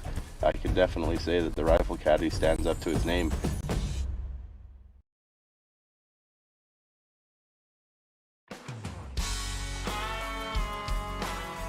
Welcome back, race fans, to the Josh White Racing Esports ARCA Driver Development Series here at Charlotte. We're down to about 12 laps to go once we get this restart. Ryan Shaw, what has impressed you so far about tonight? Well, what has impressed me more than anything is Garrett Maines leading as many laps as he had. He's led at least 85% of the laps here during this race. But Peyton Howell's ability to stick to him has also been extremely impressive. Peyton Howell has not left Maines out of his sight. He has been on his bumper the majority of the race. And, you know, here at this restart, we're actually going to see Peyton Howell in first place. And I know he's going to do everything he can to maintain that lead over Maines. Yes, you went over the top 5 in points earlier. Was Garrett Maines in that list of the top 5? No, Maines actually is not on the list at all, which has me wonder if this is actually his first race in this series. And as we talked about Peyton Howell, this is his first race in this series. I talked about that with him before the race. You know, he said he was a little nervous about it, but he was feeling confident in his ability. He turned the laps in practice. He knew the line to race. He felt comfortable with how his setup was and how he was going to be controlling his car. And it clearly reflects here now that he's in the lead. I don't think he ever fell back from 4th place at any point during this race. Yeah, I'm pretty sure Garrett Maines is a regular running for points in the truck series on Friday nights. These drivers do have the ability to choose 2 or 3 of the ARCA races to come down to race in. I'm pretty sure that's why you don't see Garrett Maines. Even if he wins this race, he will not get credit as far as points for the race. The number 1 finishing driver, who is a full-time ARCA driver, will be getting those points, and that's probably why you're seeing him up front. He's having a great race, and it gives these other drivers an opportunity to follow him, find his line, and hopefully improve. Pace car's in. I'll let you take the restart. So the pace car is in. The green flag is out. The green flag is down. Peyton with a restart, but Garrett Maines right on him. He really read that restart well. He is not letting Peyton out of his sight. Just like Peyton wouldn't let him out of his sight, he's not letting Peyton out of his sight. We got 12 laps to go here. The front 2 are pulling away from the rest of the field. We have in 3rd place Gabriel Ellison, a 2.5 behind those leaders there. Gabriel Ellison actually 2nd in points. This could be a huge race for him if he maintains his position. Exactly. I'm not even sure if Peyton Howell is going to be full-time in the ARCA Series. I have to get those facts for you later, fans. If he is not, and they finish the race as we run right now, then obviously Gabriel Ellison will get the win and the points. And we've got a car out on the track up into the wall, the 43 car. That's going to be a caution with 11 laps to go here. Yeah, the 43 car fans, we're going to pull up this replay. Yeah, I'm seeing quite a few cars collected in that one.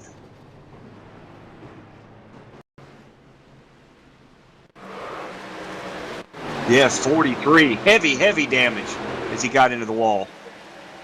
Oh, and then he got hit extremely hard by the 39. Wow, Dane Hagen's car is going to be a total loss. 43 of Jason Maines. I'm pretty sure both of these drivers are going to be out of this race unless they do happen to have that fast repair left over. Yeah, looking at that replay, it's unclear to me if the car behind the 43 car made contact with him or if the 43 car just got a little loose. I'm looking here at the onboard camera with the 43 car. He was going into turn 1 tries. It looks like he might have tried to cut down a little too low to that white line, and his car didn't have the ability to, which put him up into the wall and collected quite a few drivers with him. That was some big hits there. Yes, that was a huge hit. Bumper cover off. Another driver hits the bumper cover, collects these other vehicles. Wow, what a wreck. Yeah, we see the NASA logo there. I'm surprised that one didn't send this car into space.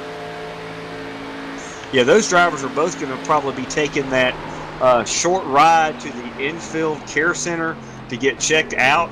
If we get a chance, we might try to get a interview with one of them after the race. Of course, fans, you do want to stick around. We are going to have interviews with the top 3 finishers of this race as soon as it's over here in about 7 laps. And like I said, if we can get a hold of these other drivers who might have had to seek some medical attention, at least just to be checked out. Those hits were so hard with the safety devices in these cars these days. Rarely do you have major injuries, but you definitely can get bumps and bruises. Maybe even still a cracked rib. You never know. Hopefully these guys are just fine. Do you think there's a copay for virtual doctors, Robert? Yeah, I think that would be used with that. What's that currency a lot of people are buying these days? Bitcoin. Bitcoin. Yeah, you've got enough Bitcoin. I'm sure the doctor will take it. Just a bit of Bitcoin. So we saw a different angle there on the replay of that wreck. And just to be clear, there was no contact made with the 43 car. Looks like he just lost control and sent himself up into the wall. Yeah, as you know, Ryan, these cars I've driven, I think I drove in the couple of the practice races before the league got started about 3 weeks ago. They are definitely hard to handle. And once it starts to get loose, you probably get one good chance to correct it. And it looked like in that replay that he just immediately felt it getting loose, tried to correct it, and overcorrected right into the outside wall. Absolutely. And similar to the Xfinity cars, like you mentioned, if you have to make any bit of correction, these cars feel, when you're driving, they feel like they're light. And that's where you get accidents, like the one that we're seeing right here on our screen now. Yeah, and that's one reason my favorite vehicle is the trucks that we race on Friday nights. Been several different times I've gotten loose on a corner on a 1.5-mile track, even Michigan, a big 2-mile track, California, and you can get out of the gas, correct that vehicle. It takes some practice, of course, but I think it's a tad easier than saving one of these cars once you start getting loose. Absolutely. These cars like to fly. They might as well put some wings on these guys and send them down the runway. I'm sure they would definitely catch air. What a shame we're looking here at that 43 car. Head-on contact with the wall. Bumper got ripped off. That's going to be it for his night. Yes, quite a few vehicles are on pit road. They've had to take their vehicle back to the garage area. Some have already got them loaded up on the hauler to go back home and get ready for the next race. But we do still have, looks like it's going to be about a 6-lap, maybe a 5-lap shootout here as the lights are still on the pace car for this field. We are going to have these drivers, Peyton Howland first as we get the restart here in about a lap or two. Garrett Maines will be in second. We talked a lot about him. Unfortunately, that was his teammate, Jason Maines, in that 43 that got all that damage, I think. Third, we got Gabriel Ellison. We talked about him being a full-time ARCA driver, so he may be getting a great benefit of points tonight, Ryan. Brett Summers, we talked about him earlier when we were in commercial, that he made a plan and a pit strategy to stay out a couple of cautions ago. It looks like he's on the apron right now. He might be trying to save some fuel. I don't think he's going to be coming to pit road. You never know as we speak. But he had the lead there for a few laps. He's fallen back to 4th position. He started in 33rd, Brett did, in that 7. If he can get a top 5, top 7, that would be a great strategy play out. And obviously we got some other drivers, probably some fresher tires like Matt Steck in the 105 and 5th position. Ryan Wolf in the 66 and 6th. Jeremy Crandall is in 7th position in that 73. Clinton Sneed has moved his way back up to 9th in the 49. Andrew Hatcher and car number 9 is in 10th. Tyler Rex is in 11th in that 84. Mitch Ellison in the 55. Hadn't talked much about him. He's moved his way up to the 12th position. Looks like Mitch started back in 23rd. Having a great run here at the end of the race. We've also got some other drivers on pit road. Scott Ketty, we talked about him. He is in the number 2 car in 17th. Mike Adamson's in 16th in the 46. Tyler Dittmer, 15th position in the 24th. Dustin Scruggs had some damage. He's come back out on the track. We talked about him earlier, I think about 2 or 3 cautions ago. He had a big hit. His car looks like it's all put back together, which means he had that final fast repair. He's in the 14th position. He's probably got some brand new tires as well. Ryan, that's going to make him maybe a vehicle to watch as we get this green flag in a few minutes, see how many positions he can gain in 5 laps. Keith Bradley, we mentioned him in the 29th and 13th. So what are you expecting here on the restart, Ryan? What I'm expecting here on the restart is for Peyton Howell, who controls this restart in a sense, to catch Garrett Maines sleeping. He's going to try to get a great jump and pull away from the field right off the start. I know he's hoping for Gabriel Ellison of the 27, though, to be close to his bumper to prevent Garrett Maines from dropping to that inside line and sticking to his bumper. I think he wants to keep Garrett Maines up high. That way he's able to gain distance running that low line. That sounds like a great plan, and the pace car is in. A little squirrely, but the 19 gets the jump as the green flag is out, and Garrett Maines is staying right with him. Yeah, Garrett Maines right to the outside of Peyton Howell there. They're now going to be going into, and we got another caution flag. Looks like there may have been some wrecking on this track. We're going to find out exactly what happened here for you. We see 3 wide across the start-finish.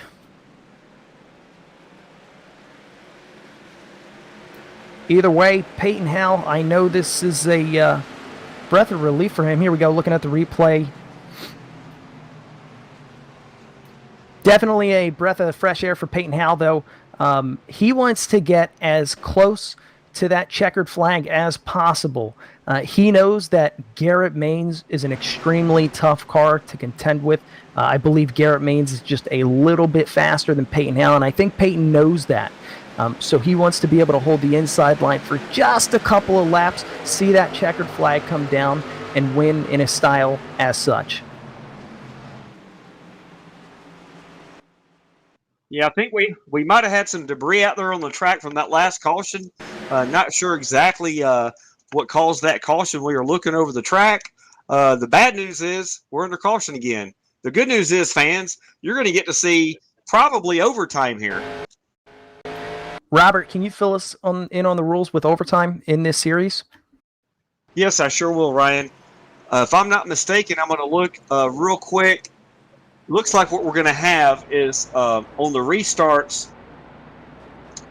we're going to have at least 1 attempt for a green-white checker. There might even be more than 1. I am still looking for that data as we speak. I believe I saw that there's going to be a couple a couple attempts. I want to say the number is 3, possibly 4. Yes, so, 3 sounds like the number I've seen. So what that means is we should not see this race end under caution. We should see an end under a checkered flag here. But we will find out here shortly as there's going to be a little bit of a shootout here. Again, this is exactly what I think Peyton Howell's looking for. And if he can stay focused, keyword focused here, we should see him in victory lane. Although Garrett Maines, he's definitely going to give it everything he's got. I know he is very confident in understanding how his car is going to handle here and what kind of line to run. So that could spell trouble for Peyton Howell. Well, the way the restarts work, looks like we are going to be going into overtime here. And like you asked me a second ago there, Ryan, overtime in this league means we will be going past the lap number 100. Once that occurs and we get the 1 to go, the pace car will come around for the restart. Pace car will come in. The cars will get a total of 2 laps to finish the race. The first lap, if I'm not mistaken, will be actually there's 3 laps. You get the green flag lap, they'll go around, then they'll get the 1 to go lap and come around and take the checker flag. So it will actually be 2 full laps, and they do have 2 attempts here at the green-white checker. But what that means for you fans is this is going to happen fast. And I think if they take the white flag with 1 to go, whatever happens after that, the race will be over. And so right now, Peyton Howell who's been running the top 4 all night, like you said, Ryan Shaw. Peyton wants to get to the white flag with the lead in case the caution comes out one more time. Of course, we'd have a second green-white checker attempt, but luckily or hopefully we'll get through these last 2 laps and we'll have a side-by-side finish coming to the green here. Yeah, I think this may be the closest finish that we'll see for first and second so far in this series. I think Peyton and Maines here, you see them on your screen, the 19 and the 57 car. I think they're going to finish neck and neck. Although we can't count Gabriel Ellison out of it, starting just behind Peyton on the inside line. We've seen he's been making some progress. I think he's been a little conservative, and I think now's the time where he's going to decide that he's going to give it everything he's got. He's not going to give an inch. He's going to fight for every inch. If Peyton opens up that line at all, he is going to go for it. Curious to see what happens, but I know for sure this is going to be exciting. Peyton Howe leading on the restart, Garrett Maines just to the outside of him, and Ellison just behind Peyton Howe. Yes, and Ellison is looking for the points for the win, as we believe the 57 of Garrett Maines and the 19 of Peyton Howe are probably not running for points. I'd have to confirm that about Peyton Howe, but I'm very confident that Garrett Maines will not get points if he wins this race or wherever he finishes. And so obviously Gabriel Ellison is hoping these 2 drivers maybe get together a little bit, come into the checker, and he's able to squeeze through on the inside. He's going to have to be very careful, but something else happened to these front 2 cars.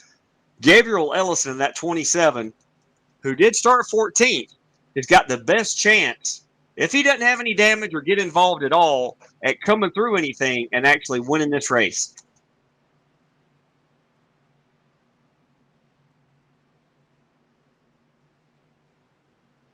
And it does look like the lights are still on the pace car, which means they're trying to get all the vehicles here lined up in order.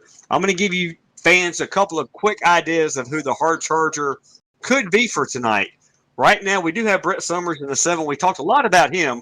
He had that incredible pit strategy about 3-4 cautions ago, but Brett started this race in 33rd. He's up to 4th.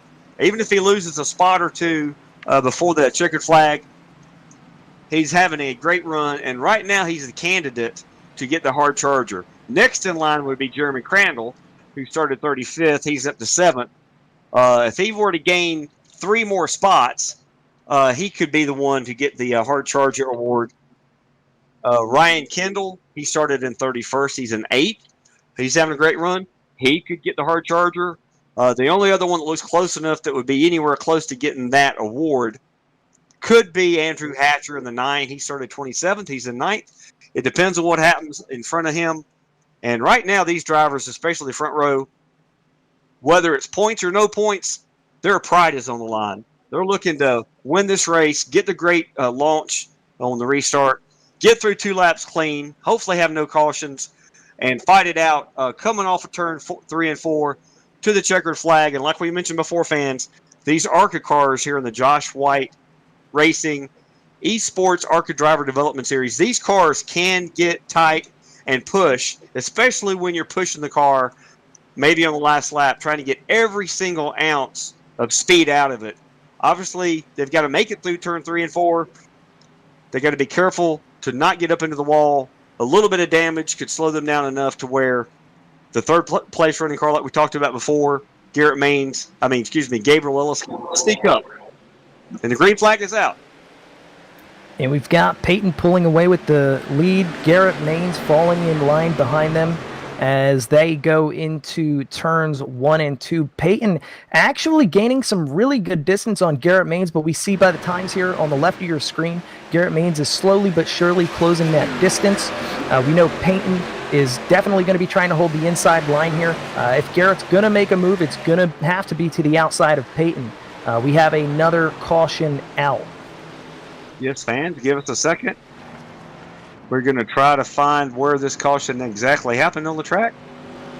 And it could be that the 94 car had his hood up. I noticed on the restart that was up as he was coming across the start-finish. It's possible that on the restart, when he gave it some throttle, it popped his hood up. These cars will do that. The damage model for these cars is really good in this simulator. Oh, there we go. So it looks like we had a vehicle spin out on the track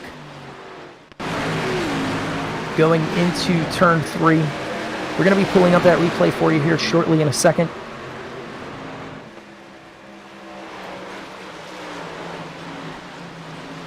And it looks like that was the number 46 car.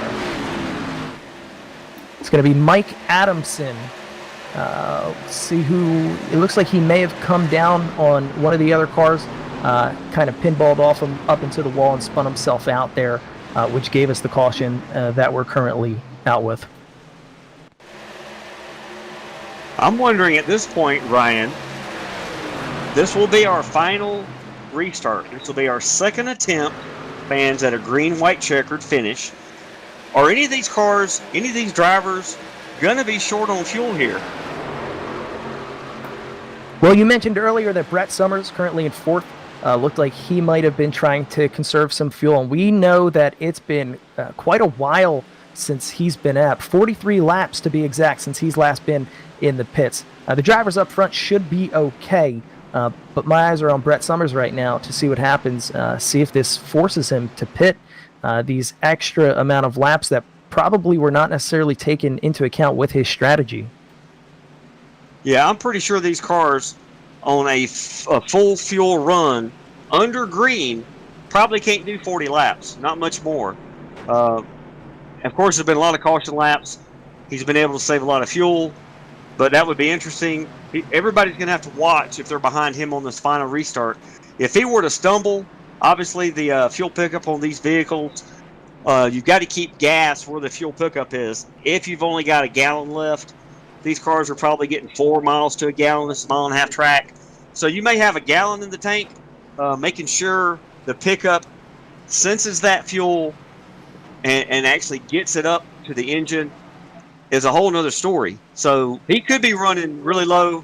Wouldn't surprise me at all if he and maybe somebody else has an issue on this restart with getting up to speed because of a low fuel issue. Yeah, absolutely. And we see, right now he's not making any decisions to go into the pits. He's looking to stay out there, definitely wants to maintain track position. Speaking of which, talking to a lot of drivers earlier in practice before this race started, one of the big points of contention, aside from tire conservation, was track position. That was one of the key goals for many of these race teams. They said that they will do everything they can to maintain their track position, and we see, Brett Summers here. He has done that exactly as how these drivers were talking about.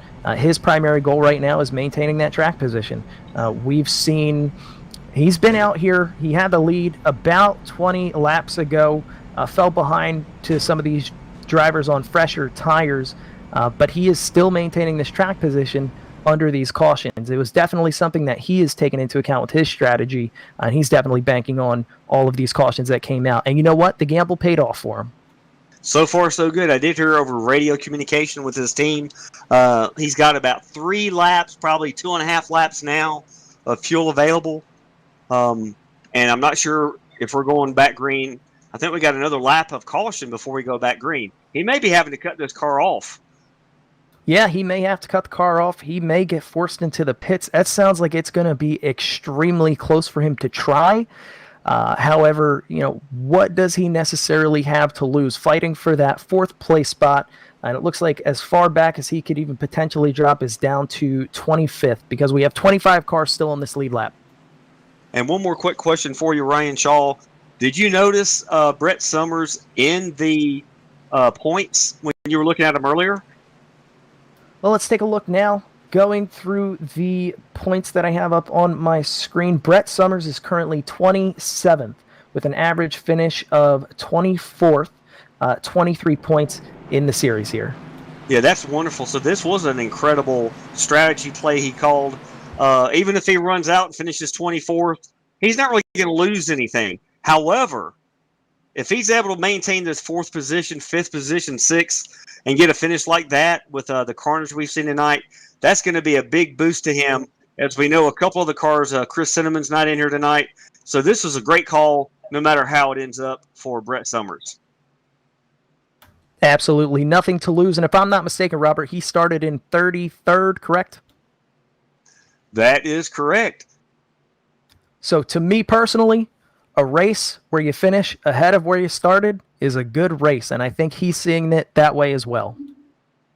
Yes, and one other thing he's learned, and a lot of these other drivers have picked up on, as we go to different mile-and-a-half tracks later in the season, you can save some tires. You can stay out longer than you might have thought you could stay out.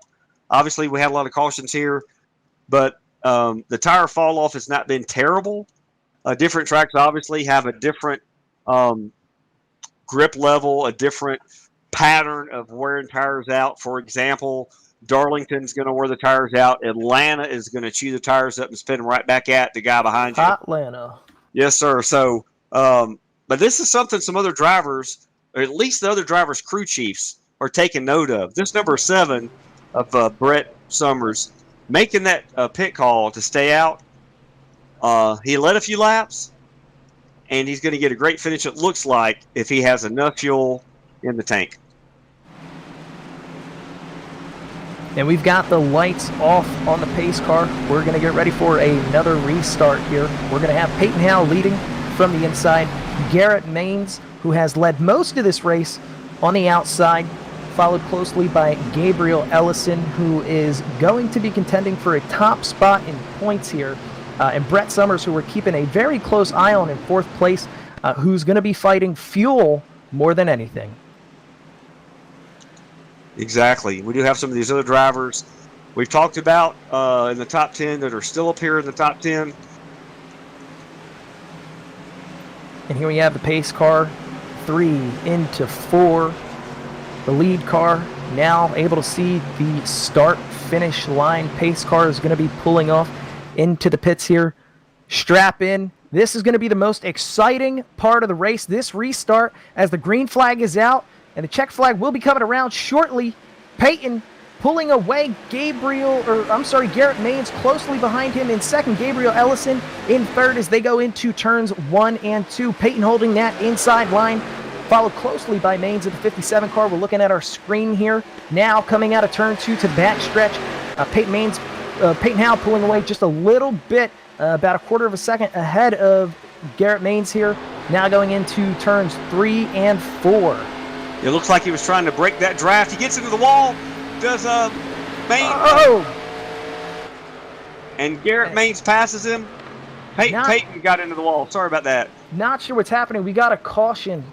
Oh, this is extremely interesting. We saw there Peyton Howe went up into the wall there in that tricky turn that we've been talking about all race, and it looks like they're going to give the lead to Maines now, which ended up causing a caution behind them and collecting quite a few cars. I know some of these drivers in the mid-pack have to be extremely frustrated with how some of this stuff is going tonight. We see their contact with a few cars.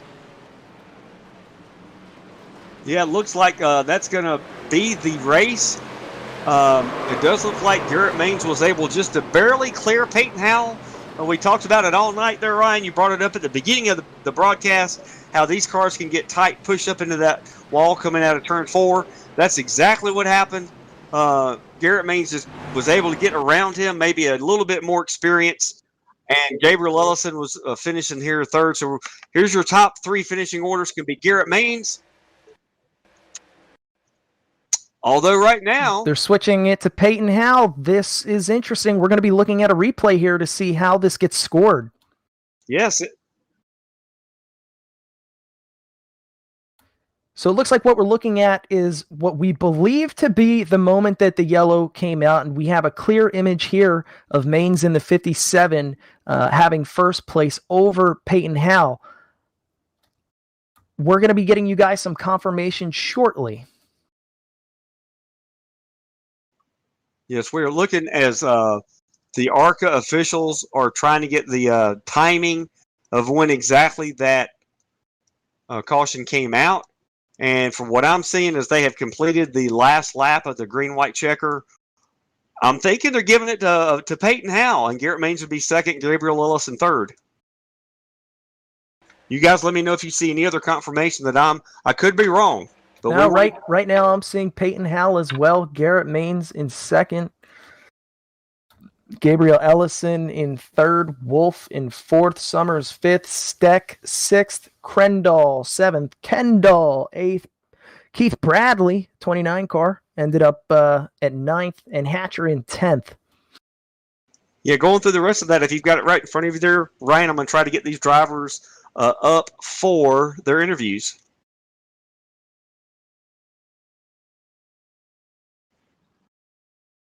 Ladies and gentlemen, if you're just tuning into the Josh White Racing Esports ARCA Driver Developmental Series, it appears our race has concluded with Peyton Howell taking a controversial win over Garrett Maines here. We ended under caution, and it looks like Peyton Howell held the lead by inches for just long enough to put himself into victory lane here tonight at Charlotte Motor Speedway. Yes, fans, we're trying to get these drivers, once they're pulling their car down pit road, getting unbuckled, getting out. We're trying to get these drivers ready for interviews here. Just give us a couple more seconds, and we'll have that started in just a minute. And this is definitely going to be a very interesting interview session for these drivers. I'm looking for our second place finisher, and I'm not sure we're going to be able to get a hold of him. I think he thought he had the race won and didn't quite have it won. So we may be looking for another interesting driver. Who finished fourth there? In fourth place, we have Wolf. All right, maybe we can get him in as one of the drivers for this interview at the very end here. Wow. Yeah, guys, as you see on your screen here, they're continuing to show the replay of the first and second finishing car. It was so close. A very exciting end to the race. And of course, some cars getting collected in the back now. We've seen a lot of cautions during this race. Just because you see cautions, though, doesn't mean that there's not strategy involved, doesn't mean that there's not skill involved. As I mentioned about halfway through the race, it takes a lot of skill to know your car and to practice wreck avoidance. Some of these drivers were easily able to get around other vehicles due to their wreck avoidance ability, their reflexes, their understanding and knowledge of the car and the tracks. So just because we've seen a few yellows out doesn't mean that strategy was not involved. This was a very strategic race. Someone who, would talk about strategy would be Brett Summers of the number 7 car. He finished 5th. He only finished 5th due to strategy. Exactly. We're just talking about strategy. Brett Summers, this is Robert and Ryan in the broadcast booth. Tell us how you pulled off that 5th place finish. We know you started way back, I think 33rd. How did your crew chief and you get together and decide to stay out when you did? And did you have any idea you'd have that many caution laps? And how close were you to running out of fuel? Man, oh man, that was a fun race, first of all. Thank y'all in the broadcast booth, Josh White, Michael McKinnon hosting this stuff. Pure luck there at the end, right? I actually stayed out a couple pit stops there too late. I think I want to say my last stop was around 55. Got extremely lucky. Had a really fast car. I want to thank Boston Web Marketing for being on board also. All in all, some luck played out there. Happy with a top 5 finish. Yes, this is going to help you in the points. Ryan had the points up. You were pretty far back in points, I think 25th or 7th or something like that before this race tonight. Finishing 5th is going to move you way up, and we know a couple of drivers in top 10 were not even here tonight. So congratulations on that. Anybody else you'd like to thank Brett?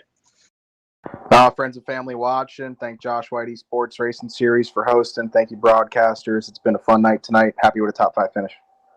Hey, thank you, Brett. We look forward to interviewing you for a top 3 finish, hopefully next Thursday night. Let's do it. And now we're going to talk to our second place finisher.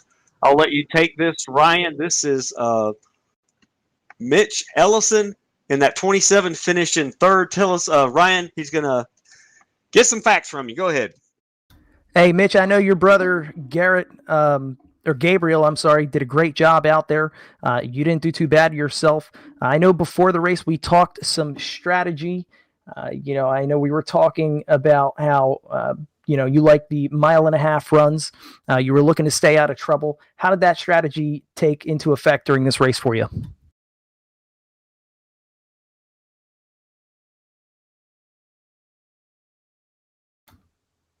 And now joining us in the broadcasting booth, Gabriel Ellison, who finished in third place. We have his brother Mitch here as well. Gabriel, you have us, buddy. Yeah, I got you. So I know before the race we were talking to you and your brother. We know your brother likes these 1.5 mile tracks. Is that the same case for you? And if so, what was your strategy for this race, staying just behind the leaders there? Yeah, well, I really like the 1.5 miles when some tire saving comes in. We had one run where some tire saving came into effect, but with all the cautions, any kind of strategy I had, my strategy really was just stay on the track and hope that Maines and Peyton wreck each other, because that was really the only chance I had. Now, Gabriel, you did a fantastic job. You've been doing a fantastic job. I'm looking here at your stats. You have an average start of 8th place, average start of 5th, average finish of 4th, and this race a finish of 3rd. I believe this is going to put you in the lead for points for this series. What is going to be your strategy for maintaining that lead? Just same thing I've been doing, really. Just try to qualify as well as I can and stay up towards the front. These races tend to be pretty caution heavy, so if you don't qualify well, then you have a pretty hard time making it up the field. So, I didn't qualify well for this one. I actually wrecked on my outlap, so I started in the midfield. But being able to qualify well is super important, and it would be really important at Pocono because there won't be as many laps. Absolutely, Gabriel. Before we let you go, is there anyone that you want to thank while you're in here in the broadcasting booth? Oh, yeah. Thanks to Michael McKinnon for putting the league on and letting me on his team, McKinnon Motorsports. Shout out to my brother Mitch for running the league with me. And thanks to Josh Watt for getting this whole thing together. And then thanks to everybody in the broadcast booth for broadcasting the show there. Hey, Gabriel, thank you, and great job racing, you and your brother. Let's send it back to Robert. Thank you. Yeah, thank you so much, sir, Ryan. Now we have the winner of the race tonight, Peyton Howell. This was a close one. Got you out of the car. You're starting the celebration. Tell us how in the world you won this race. How did you beat Maines? And when did you know that you won it? When I knew I won it was whenever I crossed the finish line there at the end. But I got lucky. I'll tell you that. I smacked the wall off of 4, and I thought it was over right there. But that little block that I threw, I think, is what slowed him down just enough for me to win the race. Peyton, what was your strategy on that restart? I know that we were watching you hold that inside line. What was going through your mind? What was your game plan? I was just trying to hold the bottom as tight as I could. On that restart, though, I pulled back from the pace car a little bit so I could go before he dipped down. And then after I did that, it gave me just a big enough lead. And then I drove completely off of 4 and freaking drilled the wall, and I thought it was over. It felt like it was over after that. Peyton, this is your first race in the Josh White iRacing Driver Developmental Series here with the ARCA cars. How does it feel to have done your first race and end up in victory lane? It feels good. It feels good that I know now that I can run up front with these guys, and especially I can run up front with Garrett Maines. I know he's running Road to Pro, and I know he's going to make a Pro Series. So it feels good to just run up there with him and know that I'm as fast as him. Yeah, I got a quick question for you there, Peyton. Great race. Are you going to be racing full-time in the trucks, or are you going to be racing full-times here in the ARCA Driver Development Series? I think I'm going to run full-time in the ARCA. And then I know I'm going to race the All-Star race. I think I got a ticket into that. But tomorrow night, I think I'm racing Darlington. I don't know yet. But you're going to be racing for points in ARCA, is that correct? Yes. That sounds wonderful. Great choice. Awesome win tonight. You did hang with him. Very impressed. You definitely got the win. You do have that ticket to the All-Star race. Who would you like to thank helping you get to this point here tonight? I'd like to thank Phantom Racing, Derek Fulton especially, for letting me race tonight. I'd like to thank just my dad for he built me a good cockpit to run. And I'd like to thank NRV Recycling. They're on my car in real life, and they're on my car here tonight. That sounds awesome, Peyton. Again, congratulations, thanks.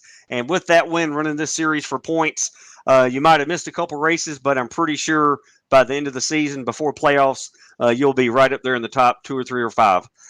Yep, thank you very much. Yes, sir. Have a good night. You too. Well, Ryan, that's been an interesting race tonight. Fans, we want to thank you for coming out again. Make sure you tune in tomorrow night, Friday night at 8 p.m. We want to also thank Emerson Arden for all the great camera work he did tonight. Ryan Shaw for jumping in the booth and doing what I consider to be a very professional job.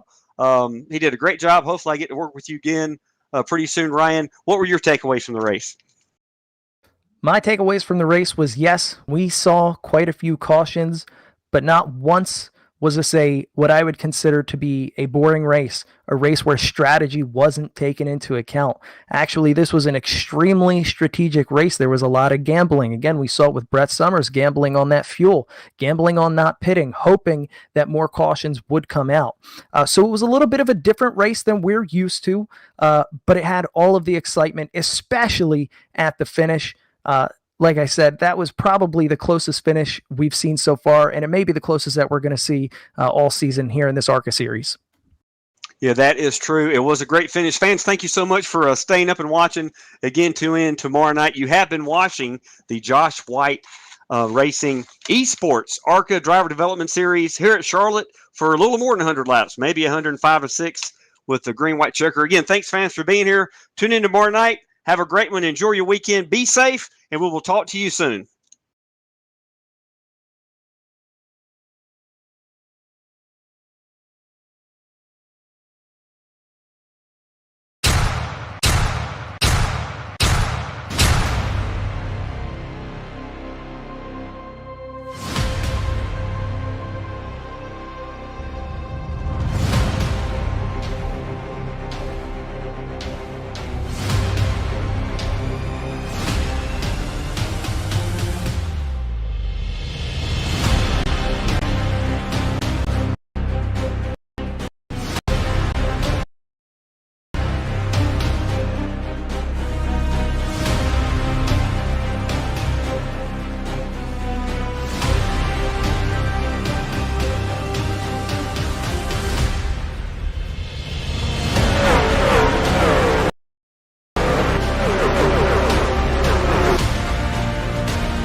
Caddy is a unique product.